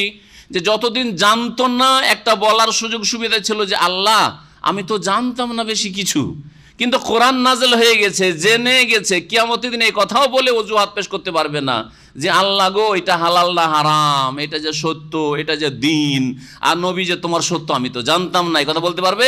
আরে তোমাদের সামনে নবী ছিল আর নবীর ওপর ওহী নাজিল হয়েছে, হ্যাঁ, নবী তোমাদেরকে বুঝিয়েছেন, বোঝা গেছে এবারে? তাই আল্লাহ পাকের পক্ষে হুজ্জত কায়েম হয়ে গেছে যে জেনে গেল, তারপর আর কোনো অজুহাত পেশ করার কোনো চান্স নেই। আচ্ছা এই জন্য জানবো না, আমি বেশি জানবো না, না হলে ঝামেলা আছে। আজকাল কিছু মুসলিম এরকম আছে, বেশি শিখলে ঝামেলা আছে, ইসলামিক সেন্টারে যাবো না, এরকম থাকাই ভালো, মূর্খ থাকা ভালো। তাহলে ওই 2 ফরজ ছাড়লো। 2 ফরজ কি? এলেম শিখা ফরজ ছাড়লো, শিখলো না, আর আমল করা ফরজ দ্বিতীয় ফরজ সেটা করলো না। আর যেই ব্যক্তি জেনে আমল করলো না সেই ব্যক্তির উপর হুজ্জত কায়েম হয়ে গেছে, কিন্তু একটা ফরজ ছেড়ে, জেনেছে কিন্তু আমল করা ফরজ ছেড়েছে, সুতরাং তাকে আমল ত্যাগের জবাবদিহি করতে হবে। তো কোনো দিকে পার পাবেন না, সোজা হয়ে আসতে হবে আল্লাহর জমিনে থাকতে হলে, এবং আল্লাহর কাছে ফিরে যেতে হলে আল্লাহকে রাজি করে যেতে হবে। আল্লাহর জমিনে দুনিয়ায় থাকতে চান আল্লাহকে সন্তুষ্ট করে, আর আল্লাহর কাছে সুম্মা ইলাইহি তুরজাউন ফিরে যেতে হবে, এতে কোনো সন্দেহ নাই। সুতরাং আল্লাহকে রাজি করার চেষ্টা করেন, আল্লাহকে নারাজ করবেন না, আল্লাহকে আদেশ নিষেধ মেনে চলেন। আল্লাহ পাক যেন তৌফিক দান করেন। ওয়া মাতু ওয়া হুম কাফিরুন, এবং তারা কুফরি অবস্থায় মারা গেছে, তাদের অপরাধের কারণে কুফরির অবস্থায় মারা গেছে, আল্লাহ পাক তৌফিক দেননি। আওয়ালা ইয়ারাউনা আন্নাহুম ইফতানুনা ফি কুল্লি আমিন মাররাতান আও মাররাতাইন সুম্মা লা ইয়াতুবুনা ওয়া লাহুম ইয়াযাক্কারুন। এই আয়াত যদিও মুনাফিকদের সম্পর্কে, কিন্তু সকল মানুষকে শামিলি আয়াত, এবং এই আয়াতে আমাদের প্রত্যেকের জন্য গুরুত্বপূর্ণ উপদেশ রয়েছে। ভালো করে আপনার জীবনে বাস্তবায়ন করবেন এই আয়াতের, ভালো করে শুনে রাখেন। এই আয়াতের ওপর আমি আজকে থেকে এখানেই তো 17 বছর 18 চলতে যাচ্ছে, আর তারও 2 বছর আগে একটা বক্তব্য করেছিলাম এক বড় মাদ্রাসার মসজিদে, বড় জামিয়ার মসজিদে, আর সেখানে 1000 খানেক ছাত্র, মাশাআল্লাহ। এই বক্তব্য শুনে বেশ কিছু ছেলেদের চরিত্র যে খারাপ, এই আয়াতের বক্তব্যে ওদের উপর বড় একটা তাসির হয়েছিল, আলহামদুলিল্লাহ, বড় একটা তাসির হয়েছিল। শোনেন যে কি আপনার জীবনে এর একটা তাসির হবে। আপনি যদি আয়াতটা বারবার করে অর্থসহ পড়েন, আপনার জীবনের প্রতিক্রিয়া সৃষ্টি করবে, আপনার জীবনকে সংশোধন করে দিবে, আপনাকে সতর্ক সাবধান করবে আল্লাহ পাকের এই আয়াতে কারিমা। শুনে দেখেন আল্লাহ পাক কি বলছে, আওয়ালা ইয়ারাউন, এরা কি দেখে না, আন্নাহুম ইফতানুনা ফি কুল্লি আম মাররাতান আও মাররাতাইন, যে তাদেরকে পরীক্ষা করা হচ্ছে, পরীক্ষায় ফেলা হচ্ছে, ফি কুল্লি আম প্রতি বছর, মাররাতান আও মাররাতাইন একবার অথবা 2 বার করে, প্রত্যেক বছরে আপনাকে আল্লাহ পরীক্ষায় ফেলছেন, বিপদ আপদে ফেলছেন, বালা মুসিবতে পড়ছেন আপনি, একবার অথবা 2 বার করে কমপক্ষে। আর অনেকে তো বহুবার, প্রতি মাসে বিপদ আপদ, বিপদ ছুটানি নাই, বালার উপর বালা আসতে আছে, মুসিবতের মুসিবত আসতে আছে, তাতে কিছু শিক্ষা গ্রহণ করছেন না, তারপরে ফিরে আসতে চান না আল্লাহর দিকে। এই কথা আল্লাহ বলছেন, আওয়ালা ইয়ারাউন, তারা কি দেখে না, আন্নাহুম ইফতানুনা ফি কুল্লি আমিন মাররাতান আও মাররাতাইন, যে তাদেরকে পরীক্ষায় ফেলা হচ্ছে, ফি কুল্লি আম প্রতি বছর, মাররাতান আও মাররাতাইন একবার অথবা 2 বার করে, সুম্মা লা ইয়াতুবুন তারপরও তারা তওবা করে না, ওয়া লাহুম ইয়াযাক্কারুন আর তারা শিক্ষাও গ্রহণ করে না, উপদেশও নিতে চায় না। তওবা করেন, একটু শিক্ষা নেন। তাহলে মানুষ শিক্ষা নেই ওহী থেকে, কোরআন হাদিস থেকে একটা শিক্ষা, আর একটা শিক্ষা জীবনের উত্থান পতন থেকে। ভালো করে শুনে রাখেন, দুনিয়াতে যে আপনার অথবা অন্যের যে উত্থান পতন হচ্ছে, কখনো সুখ কখনো দুঃখ, জীবনের যে এই আবর্তন বিবর্তন, এতে থেকে অনেক কিছু শিখার আছে। এখান থেকে বেরিয়ে গেলেন আর একটা অ্যাক্সিডেন্টের সম্মুখীন হলেন, আপনাকে শিখতে হবে না, এখান থেকে শিখতে হবে যে কোন ভুলটা করলাম আমি, নিশ্চয়ই কোনো ভুল করেছি, দেখি কি ভুল করেছি। এটা তো একটা আপনার ব্যক্তি জীবনে অ্যাক্সিডেন্ট, আপনার পারিবারিক অ্যাক্সিডেন্ট, দুর্ঘটনা। বিয়ে করে আসলেন আর আপনার স্ত্রী কারোর সাথে উধাও বা হয়ে গেছে অথবা প্রেম করছে, কেন এটা করছে আমাকে শিখতে হবে না? হ্যাঁ, আমার স্ত্রীর ইজ্জত কেউ নষ্ট করলো, তাহলে আমি কি কারো বোনের ইজ্জত নষ্ট করেছি? হ্যাঁ, কারো মেয়ের ইজ্জত নষ্ট করেছি? কারোর সাথে প্রেম করার চেষ্টা করেছি? কারো মান ইজ্জত নষ্ট করার চেষ্টা করেছি? হ্যাঁ, কারো মুখ কালো করার চেষ্টা করেছি? অথবা কারোর সাথে আমার ব্যভিচার হয়েছে? যেই অপরাধগুলি আপনার দ্বারা হয়েছে সেই অপরাধ আপনার ঘরে হবে না, আর সেই বালামোসব আপনার বাড়িতে আসবেন না, এতে থেকে আপনি নিরাপদ থাকিয়েন না। আল্লাহর কাছে তওবা করেন, সোজা তওবা করেন যে আল্লাহ আমি ভুল করেছি, কিন্তু আমাকে এই দুর্দিন যেন না দেখতে হয়, আমার মেয়ের সাথে এরকম দুর্ঘটনা না ঘটে, আমার স্ত্রীর সাথে এরকম দুর্ঘটনা না ঘটে। আপনি এরকম পাপ করবেন আর আপনি মনে করবেন যে আমি সেফ থাকবো। নিজে সেফ থাকতে চান কিন্তু অন্যকে সেভ করলেন না, আপনি অন্যের মান ইজ্জত নষ্ট করলেন, কোনো মেয়ের বাবার মুখ কালো করলেন, আপনি তার মেয়ের সাথে কত কী যে করেছেন কেলেঙ্কারি। তো এগুলোর কোনোদিন পাকড়াও হবে না। দুনিয়ায় যদি না হয় তো আখেরাতে তো হবেই, কিন্তু দুনিয়াতেও হয়, ভালো করে মনে রাখবেন। তো এই ক্ষেত্রে বহু ঘটনা এরকম রয়েছে, কিন্তু আমাদের তাফসীর শেষ করতে হবে, সেই জন্য সেই ঘটনার দিকে যাচ্ছি না। এতটুকুই যথেষ্ট যে প্রতিদিন, প্রতি সপ্তাহে, প্রতি মাসে বা প্রতি বছর যে বালা মুসিবতগুলি আসছে, এতে থেকে অনেক শিখার আছে। আপনার ছেলেকে আপনি খুব ভালো ধার্মিক করতে চেয়েছিলেন, আলেম হাফেজ করতে চেয়েছিলেন, নামাজি হলো না, আলেম হত দূরের কথা। আপনাকে দেখতে হবে না যে পিছনে কারণটা কি আছে, আমি কি হালাল খাওয়িয়েছি না হারাম খাওয়িয়েছি, কি খেয়ে আমার ছেলেটা মানুষ হয়েছে। হারাম খেয়ে মানুষ হয়ে আপনি আলেম বানাবেন, নামাজি বানাবেন? হ্যাঁ, এই যে পরীক্ষায় আল্লাহ পাক ফেলছেন, এই ছেলে মেয়ে অসৎ হওয়ার পরীক্ষা। জি, বহু রকমের পরীক্ষা রয়েছে। তো এই পরীক্ষা দুই রকম, একটা হচ্ছে প্রাকৃতিক দুর্যোগ, হ্যাঁ, বৃষ্টির প্রয়োজন, অনাবৃষ্টি অথবা অধিক বৃষ্টি, এগুলি হচ্ছে এক রকমের পরীক্ষা। তো এগুলি হচ্ছে আমভাবে ব্যাপকভাবে পরীক্ষা, আর ব্যক্তি জীবন পরীক্ষাকে বিশেষভাবে এখানে বোঝানো হয়েছে। আর মুনাফিকদের পরীক্ষা হচ্ছে যে বারবার করে জিহাদ ফরজ করে দিয়ে, জিহাদ ফরজ, বদরের পরে ওহুদ ফরজ হইল, ওহুদের পরে ওই খন্দক ফরজ হইল, খাইবার ফরজ হইল, মক্কা বিজয় ফরজ হইল। এই যে বিভিন্ন জিহাদ ফরজের মাধ্যমে বছরে 2বার 3বার জিহাদ ফরজ হচ্ছে, আর পরীক্ষায় ফেঁসে যাচ্ছে। যাবি না এখন মুখোশ খুলবে। যদি যাস জিহাদে তাহলে বোঝা যাবে যে মুমিন, আর যদি জিহাদে যাওয়ার ক্ষেত্রে বাহানা করিস তো চিহ্নিত হয়ে যাবি যে মুনাফিক। আওয়ালা ইয়ারাউনা আন্নাহুম ইফতানুনা ফি কুল্লি আমিন মাররাতান আও মাররাতাইন সুম্মা লা ইয়াতুবুনা ওয়া লা হুম ইয়াযাক্কারুন। আল্লাহ পাক আমাদেরকে তওবা করার জন্য তৌফিক দান করেন, সংশোধন করার জন্য তৌফিক দান করেন। আল্লাহ পাক আমাদেরকে শিক্ষা নেওয়ার জন্য তৌফিক দান করেন। ওয়াইদা মা উনজিলাত সূরা, আর যখন কোন সূরা নাজিল হইতো, মুনাফিকদের চরিত্র মজলিসে বসে আছে, সূরা শুনবে না, ওহী নাজিল হলে পালাবার চেষ্টা করত, দেখবেন যারা শিরকি বিদাতি আকীদার নতুন জায়গায় যখন বক্তব্য করি বা নতুন কোনো মহলে যে কিছু নতুন লোকেরা আছে, যদি ওদের ঘায়ে যদি ওষুধ দেওয়া হয়, ঘায়ের ওষুধ দিলে একটু ছটপট করে না, হ্যাঁ, একটু কষ্ট হয় না, কষ্ট হয়। তো ওই যখন ওদের ঘায়ের ওপর ওষুধটা পড়ে, মানে ওদের মধ্যে যে শিরকগুলি রয়েছে, বিদাত রয়েছে, ওইগুলো সম্পর্কে যখন আলোচনা করি, তখন এত গায়ের জ্বালা হয়, পালাবার চেষ্টা করে, ঠিক না? তো মুনাফিকরা ঠিক ওই রকম, এটা মুনাফিক চরিত্র।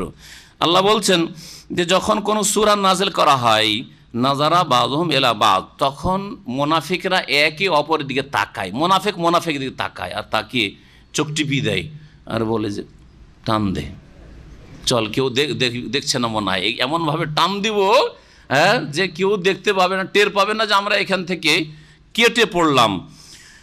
আল্লাহ পাক বলছেন যে একে অপরের দিকে তাকায় মুনাফিকরা। আর হাল ইয়ারাকুম মিন আহাদ, কেউ কি তোমাদেরকে দেখলো? দেখো, সতর্ক সাবধান, মানে উঠতে যেন সাহাবীর আবার দেখে না নাই যে মুনাফিক উঠে গেল এই কথাটা শুনে। যেমনই আয়াতটা নবী সাল্লাল্লাহু আলাইহি ওয়াসাল্লাম শোনাইতে যাচ্ছেন, সূরাটা শোনাইতে যাচ্ছেন, তেমনই শুনবে না, সেই জন্য কেটে পড়লো, দেখতে যেন না পাই, চুপচাপ টান দেওয়ার চেষ্টা করে, চুপচাপ কি করে, টান দেওয়ার চেষ্টা করে। জি, তো আল্লাহ পাক রব্বুল আলামিন বলছেন যে একে অপরের দিকে তাকায় আর বলে, এক মুনাফিক আর এক মুনাফিকে, হাল ইয়ারাকুম মিন আহাদ, তোমাদেরকে কি কেউ দেখতে পেলো? মানে কোনো সাহাবী কি দেখতে পেলো? যখন বলছেন না দেখতে পাইনি, চোখের ইশারা বলছেন দেখতে পাইনি, তখন সুম্মান সারাফু, তখন তারা কেটে পড়ে, ফিরে যায়, মজলিস থেকে সরে যায়।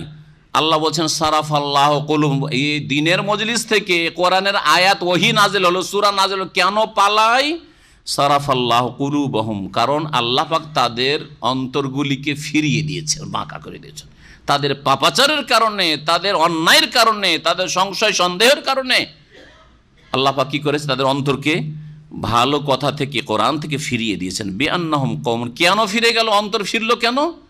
কারণ বিআন্নাহুম কওমুন লা ইয়াফকাহুন, কারণ তারা হচ্ছে নির্বোধ জাতি, বুঝার চেষ্টা করে না। বুঝার চেষ্টা করলে একটু বসেন, আরে আপনার শিরিকটাকে শিরিক বলা হচ্ছে, আপনি ওটাকে ধর্ম ইসলাম মনে করছিলেন, আপনার ধর্মটাকে বিদাত বলা হচ্ছে, আপনি সেটাকে ধর্ম আল্লাহর নৈকট্য লাভের ওসিলা মনে করছিলেন।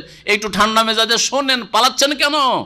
শোনেন, একটু ঠান্ডায় শোনেন, বুঝতে পারবেন যে না আমরাই ভুলে আছি, বুঝতে পারবেন। তখন নির্বোধ হইলে না, আল্লাহ অন্তরকে ফিরিয়ে দিবেন। বিআন্নাহুম কওমুল লা ইয়াফকাহুন, তাহলে যারা তৌহিদ সুন্নতের কথা শুনলে, কোরআন হাদিসের কথা শুনলে, হ্যাঁ, ইমানের কথা শুনলে, শিরক বিদআতের বিরুদ্ধে শুনলে গায়ের জ্বালা আর পালাবার চেষ্টা করে, বা বসতে চায় না মজলিসে, যে শুধু মিলাদ বিদআত, এই নিয়াত পড়া বিদআত, আর শবে বরাত বিদআত, আর এই মাজারে যাওয়া যাবে না, এইগুলি আলোচনা করে যাব না ওগুলো শুনতে। তৌহিদের আলোচনা না করে কিচ্ছা কাহিনী যদি শোনানো হয় দেশি তরিকায়, খুব হাজারই, অসুবিধা নেই, যাতে কোনো সংশোধন নাই, সেগুলো শুনবে।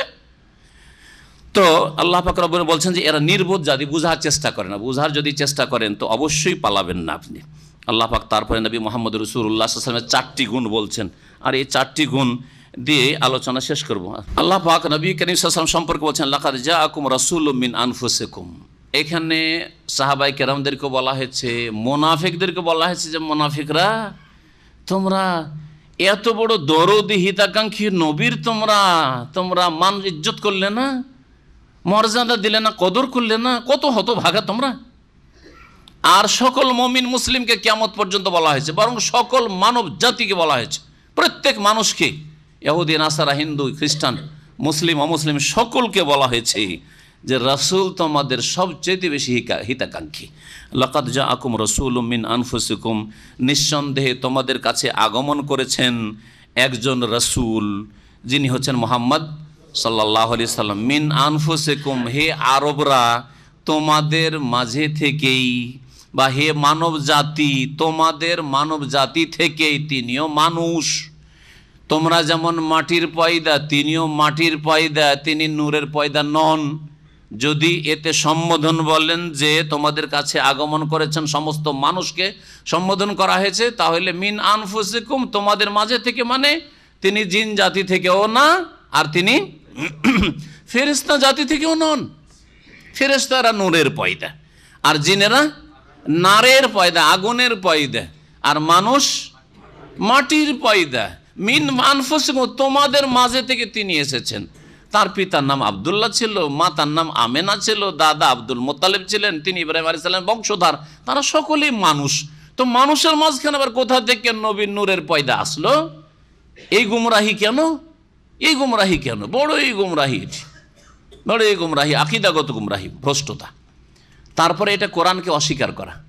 ভালো করে শুনেন, নবীকে যারা বলে যে নূরের পয়দা, তারা কি করে? কোরআনকে অস্বীকার করে। ভালো করে শুনেন, কারণ আল্লাহ পাক কোরআনে কারীমের সূরা কাহফের শেষ আয়াতে কি বলছেন? কুল, হে নবী তুমি নিজেই বলো, অন্যকে দিয়ে বলাচ্ছেন না।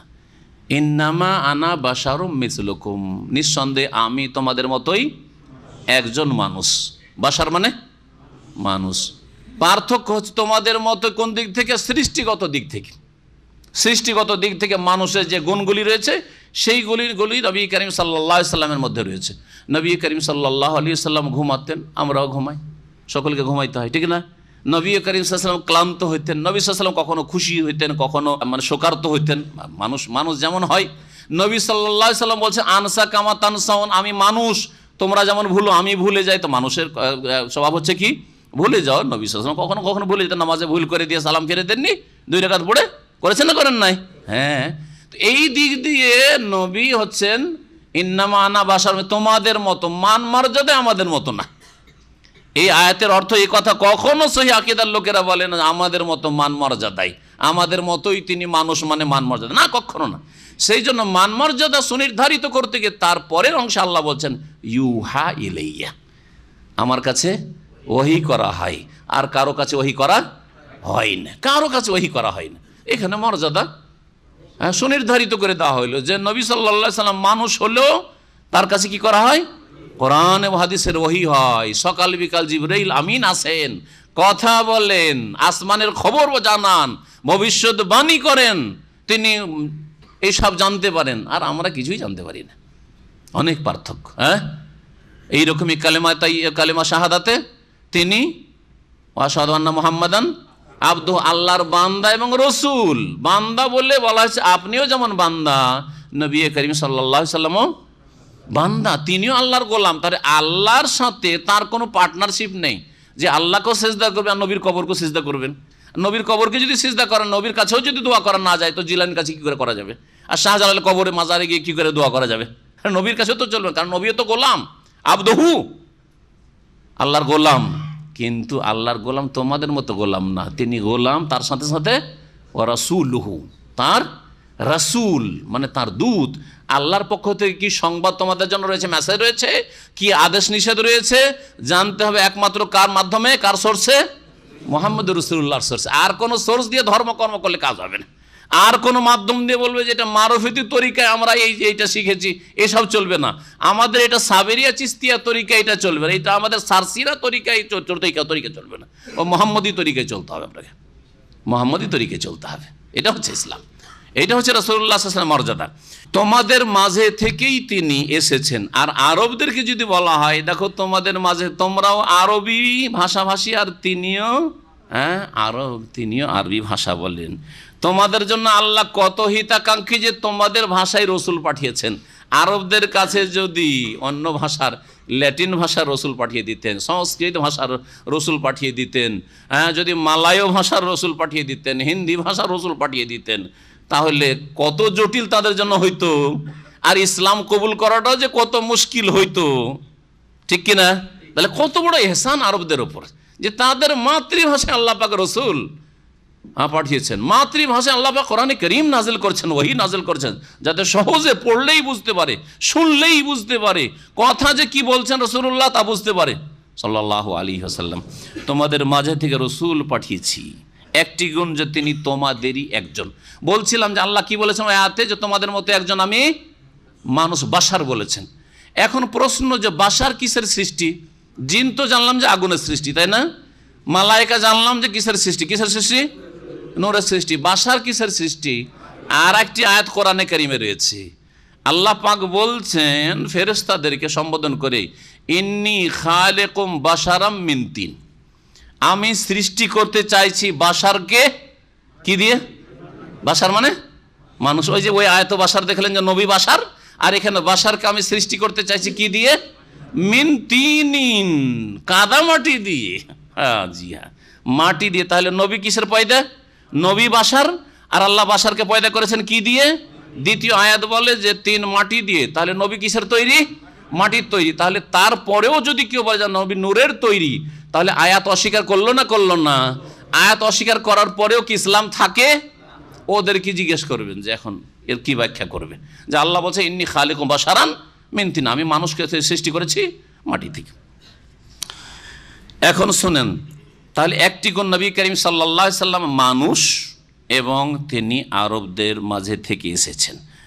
আজিজুন আলাইহি মা আনিতুম, দ্বিতীয় গুণ বৈশিষ্ট্য হচ্ছে যে নবী করিম সাল্লাল্লাহু আলাইহি সাল্লামের জন্য কষ্টদায়ক হয়। আজিজুন আলাইহি মানে আলা রসুলিন, এই রসুল সাল্লাল্লাহু আলাইহি সাল্লামের ওপর কি হয়? কষ্ট। এখানে আজিজ মানে প্রিয় না, আজিজের কয়েকটি অর্থ হয়। আজিজ মানে প্রিয়, ডেয়ার, মাই ডেয়ার, আজিজিকে বলা হয় আজকাল, বলা হচ্ছে, বুঝছেন না? আর আজিজ মানে বলা হয়, আল্লাহ পাকের নাম আজিজ, ওর মানে কি আবার? আল্লাহ আজিজুন হাকিম, মহাপরাক্রান্ত। আজিজ মানে ইজ্জতের মালিক, যিনি, যার ইজ্জতের কাছে কেউ যেতে পারে না, যিনি মহাপরাক্রান্ত, জি, তার সামনে কোনো শক্তি টিকতে পারে না, মহাপরাক্রান্ত আজিজ। তাহলে দুটো অর্থ হইল, প্রিয় আর মহাপরাক্রান্ত। আর একটা অর্থ হয় হাদিসের চার মোতাওয়াতের মশহুর আজিজ গরিব। আজিজ মানে যেটা, যেই জিনিসটা পাওয়া যায় না, সাধারণত খুব কম পাওয়া যায়, কি বলে বাংলায় ওইটা শব্দটা? দুর্লভ্য জিনিস। হ্যাঁ, দুর্লভ্য বস্তুকে কি বলা হয়? আজিজ। পাওয়াই যায় না জিনিস, যেমন আজকাল মণিমুক্তা, লুলু মারজান জীবনেও দেখি নাই হয়তো। তো এইরকম এমন কিছু আছে যেটা দুর্লভ্য জিনিস, সেটাকে আজিজ বলা হয়। কয়টা অর্থ হইল? তিনটা অর্থ হইল। আর একটা অর্থ হয়েছে এখানে আজিজুন মানে শাকুন, কষ্টদায়ক তার জন্য, নবী সাল্লাল্লাহু আলাইহি ওয়াসাল্লামের জন্য কি কষ্টদায়ক হয়।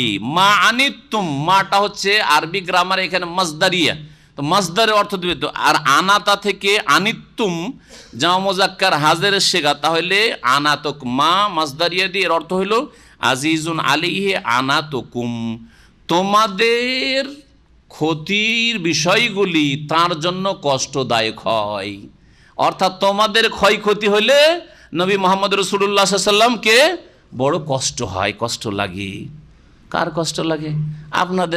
আপনাদের হয়তো ক্ষয়ক্ষতিতে আমাদের কষ্ট লাগে না। আমরা এমনই মানুষ যে আপনার ক্ষয়ক্ষতি হচ্ছে, আমার কোনো কষ্ট লাগে না, ঠিক না? কিন্তু সৈয়দুল মুরসালিন মুহাম্মদ রাসূলুল্লাহ সাল্লাল্লাহু আলাইহি ওয়াসাল্লাম সকল মানুষের ক্ষেত্রে, শুধু মুসলিমদের ক্ষেত্রে না, সারা বিশ্বের সমস্ত মানবতার জন্য তিনি রাহমাতুল আলামিন। তার সম্পর্কে কোরআনে তার বৈশিষ্ট্য যে কোন মানুষের ক্ষয়ক্ষতি হইলে আজিজুন আলাইহি, নবীর কি হয়? কষ্ট হয়, খুব ব্যথিত হন তিনি, খুব কষ্ট পান যে এই লোকটি জাহান্নামে চলে যাবে, এই লোকটির ক্ষয়ক্ষতি শুধু আখিরাতের ক্ষেত্রে না, দুনিয়ার ক্ষেত্রে এই লোকটির ক্ষতি হবে না, ক্ষতি হতে দেব না। কিন্তু দুনিয়ার সামান্য কষ্ট তাকে দিয়ে অপারেশনের মতো যদি তার বৃহৎ স্বার্থটাকে বলবৎ করা যায়, তার আখিরাতটাকে সুন্দর করা যায়, সেটা হচ্ছে জিহাদ ফি সাবিলিল্লাহ, সেটা হচ্ছে জিহাদ, সেটা হচ্ছে দণ্ডবিধান কায়েম করা। একটা চোরের হাত কাটার মাধ্যমে আর যেন বারবার চুরি করে তার পাপের বোঝা না বাড়ে, এক ফায়দা, তাকে সতর্ক করা, বোঝা গেছে। আর একজনের কয়েক হাজার টাকা চুরি করেছে আর অনেককে যেন ক্ষতিগ্রস্ত না করতে পারে, সেই জন্য হাত কাটা। জি, কিসাস, হত্যার বদলে হত্যা।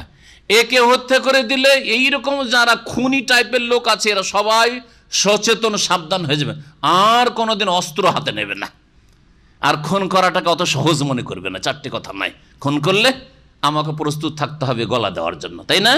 কিন্তু কেসাস না থাকলে 20 বছরের যাবজ্জীবন জেল দিল, কোনো পরোয়া করবে না, জেলেই থাকবো, কিন্তু বেটাকে মারবো। করছে না? করছে না? করছে। তাহলে বোঝা গেল যে মানব রচিত বিধান দিয়ে কোনোদিন পৃথিবীতে আল্লাহর জমিনে শান্তি কায়েম করা যেতে পারে না। আল্লাহর বিধান দিয়েই পৃথিবীতে শান্তি কায়েম হবে। এখন সারা বিশ্বের সমস্ত মানুষকে কোরআন এবং হাদিসের বিধানের দিকে ফিরে আসা আবশ্যক, আল্লাহ পাক শরীয়তের দিক থেকে আবশ্যক, আর যুক্তির দিক থেকেও যে আমরা সবাই শান্তি কামনা করি আল্লাহর জমিনে, পৃথিবীতে, দেশে। সুতরাং এই শান্তি কায়েম হবে একমাত্র ইসলামী দণ্ডবিধানের মাধ্যমে। সুতরাং ইসলামী দণ্ডবিধানে ফিরে আসা উচিত সকল মানুষকেই, ইসলামের অর্থনীতিতে ফিরে আসা উচিত। দেখেন, সুদি সিস্টেম ফেল, ধ্বংস, ইসলামী অর্থনীতিতে ফিরে আসতে চাইছে এখন ইহুদি নাসারারা, অমুসলিমরা। আল্লাহ পাক যেন দিন ইসলামের দিকে এইভাবে সকল মানুষকে ফিরে আসার তৌফিক দান করেন। বলছেন যে নবী করিম সাল্লাল্লাহু আলাইহি সাল্লামকে কষ্ট লাগে কোনো মানুষের কোনো ক্ষয়ক্ষতি হলে, এটি একটি গুণ। আর কি? হারিসুন আলাইকুম, তোমাদের তিনি অতি হিতাকাঙ্ক্ষী। হারিস মানে তোমাদের কল্যাণের জন্য তিনি উদ্গ্রীব, বড়ই আগ্রহী। এটা হচ্ছে শাব্দিক অর্থ, ভাব অর্থ হচ্ছে কল্যাণের জন্য তিনি অতি আগ্রহী, অর্থাৎ বড় হিতাকাঙ্ক্ষী তিনি। নবী সাল্লাল্লাহু আলাইহি ওয়াসাল্লাম একটি গুণ হচ্ছে তিনি সবচেয়ে বেশি হিতাকাঙ্ক্ষী। কারো ক্ষেত্রে নবী সাল্লাল্লাহু আলাইহি ওয়াসাল্লামের অন্তরে কোনো কালিমা থাকতো না যে এর ক্ষয়ক্ষতি হোক, এই লোকটি ক্ষতিগ্রস্ত হোক। এটা হচ্ছে নবীর গুণ। আর নবী আমাদের জন্য উসওয়াতুন হাসানা, ঠিক না? সূরা আহজাবে। তাহলে আমাদের অন্তরটা কেমন হওয়া উচিত? আমি যদি কারো উপকার নাও করতে পারি তো আমার দ্বারা যেন কমপক্ষে ক্ষতি না হয়। কাফুল আজা, কষ্ট থেকে আপনি বাঁচিয়ে দেন, আপনার দ্বারা কেউ যেন কষ্ট না পায়, কথার দ্বারা কষ্ট না পায়, আপনার হাত দ্বারা কষ্ট না পায়, আপনার চোখ দ্বারা কষ্ট না পায়। চোখ দ্বারা কষ্ট দিতে পারেন আপনি চোখ দ্বারা ওর মেয়ের দিকে খারাপ নজর দিচ্ছেন আপনি, হ্যাঁ? আপনার জবান দ্বারা কষ্ট দিচ্ছেন আপনি, আপনার পা দ্বারা কষ্ট দিচ্ছেন আপনি, জি, আপনার আচরণ দ্বারা কষ্ট দিচ্ছেন আপনি। হারিসুন আলাইকুম, তোমাদের জন্য বড় হিতাকাঙ্ক্ষী নবী মুহাম্মদ সাল্লাল্লাহু আলাইহি ওয়াসাল্লাম। বিল মুমিনিনা রাউফুর রহিম, এবং মুমিনদের সাথে তিনি বড় স্নেহশীল, অত্যন্ত স্নেহ করেন মুমিনকে। এটা মুমিনদের ক্ষেত্রে, মুমিনদেরকে কি করেন? স্নেহ করেন, ভালোবাসেন। কারণ ভালোবাসা অন্তরের, এটা একমাত্র বিশ্বাসীদের জন্য, অবিশ্বাসীদের জন্য না, কাফেরের জন্য, অস্বীকারীর জন্য নয়, মুশরিক বহুত্ববাদীর জন্য নয়, মুওয়াহ্হিদের জন্য, মুমিনের জন্য, মুসলিমের জন্য। বিল মুমিন, তাই আল্লাহ পাক বলছেন বিল মুমিনিনা রাউফুর রহিম, তিনি মুমিনদের সাথে বড় স্নেহশীল, আর রহিম আর অতি দয়াবান বা অতি দয়ালু। তিনি দয়ালুও ছিলেন। নবী করিম সাল্লাল্লাহু আলাইহি ওয়াসাল্লাম এত দয়ালু, শুধু মানুষের জন্য দয়ালু না, পশু পাখির জন্য দয়ালু, পশু পাখির জন্য দয়ালু। বিড়ালকে বেঁধে রেখে খেতে দেয়নি, মরে গেছিল, আমরা হলে হয়তো কিছু বলতাম না, তাই না? নবী সাল্লাল্লাহু আলাইহি ওয়াসাল্লাম বলছেন যে এই মহিলা জাহান্নামে যাবে যে বিড়ালটাকে বেঁধে রেখে খেতে দেয়নি আর মেরে ফেলেছে। কুকুরকে পানি পান করিয়েছে একটা অসৎ চরিত্রের মহিলা, আর খালেস অন্তরে তওবা করেছিল, হয়তো বা এই কাজটি খালেস অন্তরে করেছিল। তো নবী সাল্লাল্লাহু আলাইহি ওয়াসাল্লাম কি বলেছেন? যে এই মহিলা কুকুরকে পানি পান করিয়ে জান্নাতে যাবে, বলেছেন না? বলেন নাই? হ্যাঁ, জি হ্যাঁ। নবী করিম সাল্লাল্লাহু আলাইহি ওয়াসাল্লামের সামনে একটা পাখি ওর বাচ্চাকেও ধরে নিয়ে চলে গেছে, আর পাখিটা এত কান্নাকাটি করছে আর আছাড় পাছাড় করছে, ছটপট ছটপট করছে, লাফাচ্ছে, যেমন পাখি করে আর কি বাচ্চা নিয়ে গেলে। ওইরকম করেছে। নবী সাল্লাল্লাহু আলাইহি ওয়াসাল্লাম কি বলছেন, মান ফাজা হাযিহি বিওয়ালাদিহা, কে এই পাখিটিকে তার সন্তানের কারণে কষ্ট দিয়েছে, সন্তানকে শিকার করে নিয়ে, কে শিকার করেছে? রুদ্দুহা ইলাইহা, পাখির বাচ্চা ফিরিয়ে দিয়ে যাও তোমরা, এই বাচ্চাকে ওর মায়ের সামনে থেকে নিয়ে যেও না, ফিরিয়ে দিয়ে যাও, নবী কারীম সাল্লাল্লাহু আলাইহি ওয়াসাল্লাম বলছেন। তাহলে তিনি শুধু মুমিনদের জন্য রহমত ছিলেন, রাহমাতুল লিল আলামিন।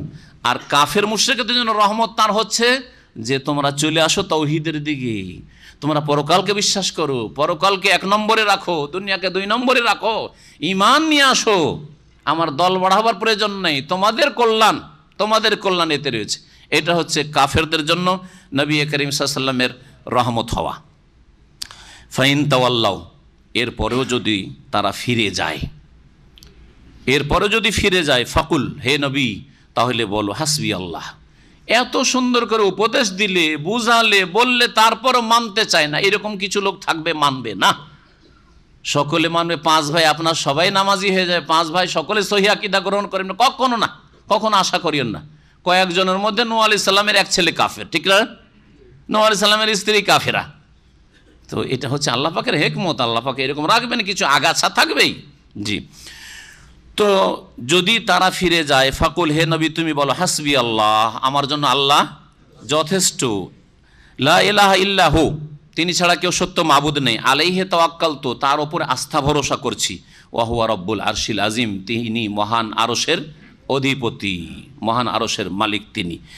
এই আয়াতে যে দোয়াটি রয়েছে হাসবি আল্লাহ লা ইলাহা ইল্লাহু আলাইহি তাওয়াক্কালতু ওয়া হুয়া রব্বুল আরশিল আজিম, এমনি পড়েন, কোনো অসুবিধা নেই, যখনই বিপদ আপদ আসবে এমনি পড়েন, ঠিক আছে, বা সুখে দুঃখে সবসময় পড়তে থাকেন।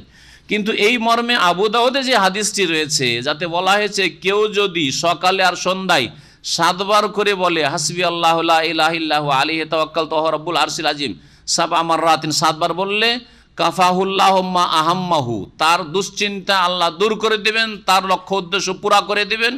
এই হাদিসটি মওযুও বলা হয়েছে, জালও বলা হয়েছে, আর কমের পক্ষে জালের কাছাকাছি মুনকার বলা হয়েছে। আল্লামা নাসির রহমতুল্লাহ আলাইহি তার কিছু কিতাবে মুনকার বলেছেন, মানে বড় আপত্তিকর হাদিস, মোটেই সহি না একবারে, আর মওযু জাল হাদিসও বলেছেন। সুতরাং এই আমলটি না করে এমনি অনির্দিষ্ট পরিমাণে আর অনির্দিষ্ট সময়ে আপনি পড়তে পারেন। ওয়া সাল্লাল্লাহু আলা নবিয়িনা মুহাম্মদ ওয়া আলা আলিহি ওয়া সাহবিহি আজমাইন। এখানে আমাদের তাফসীর শেষ হলো।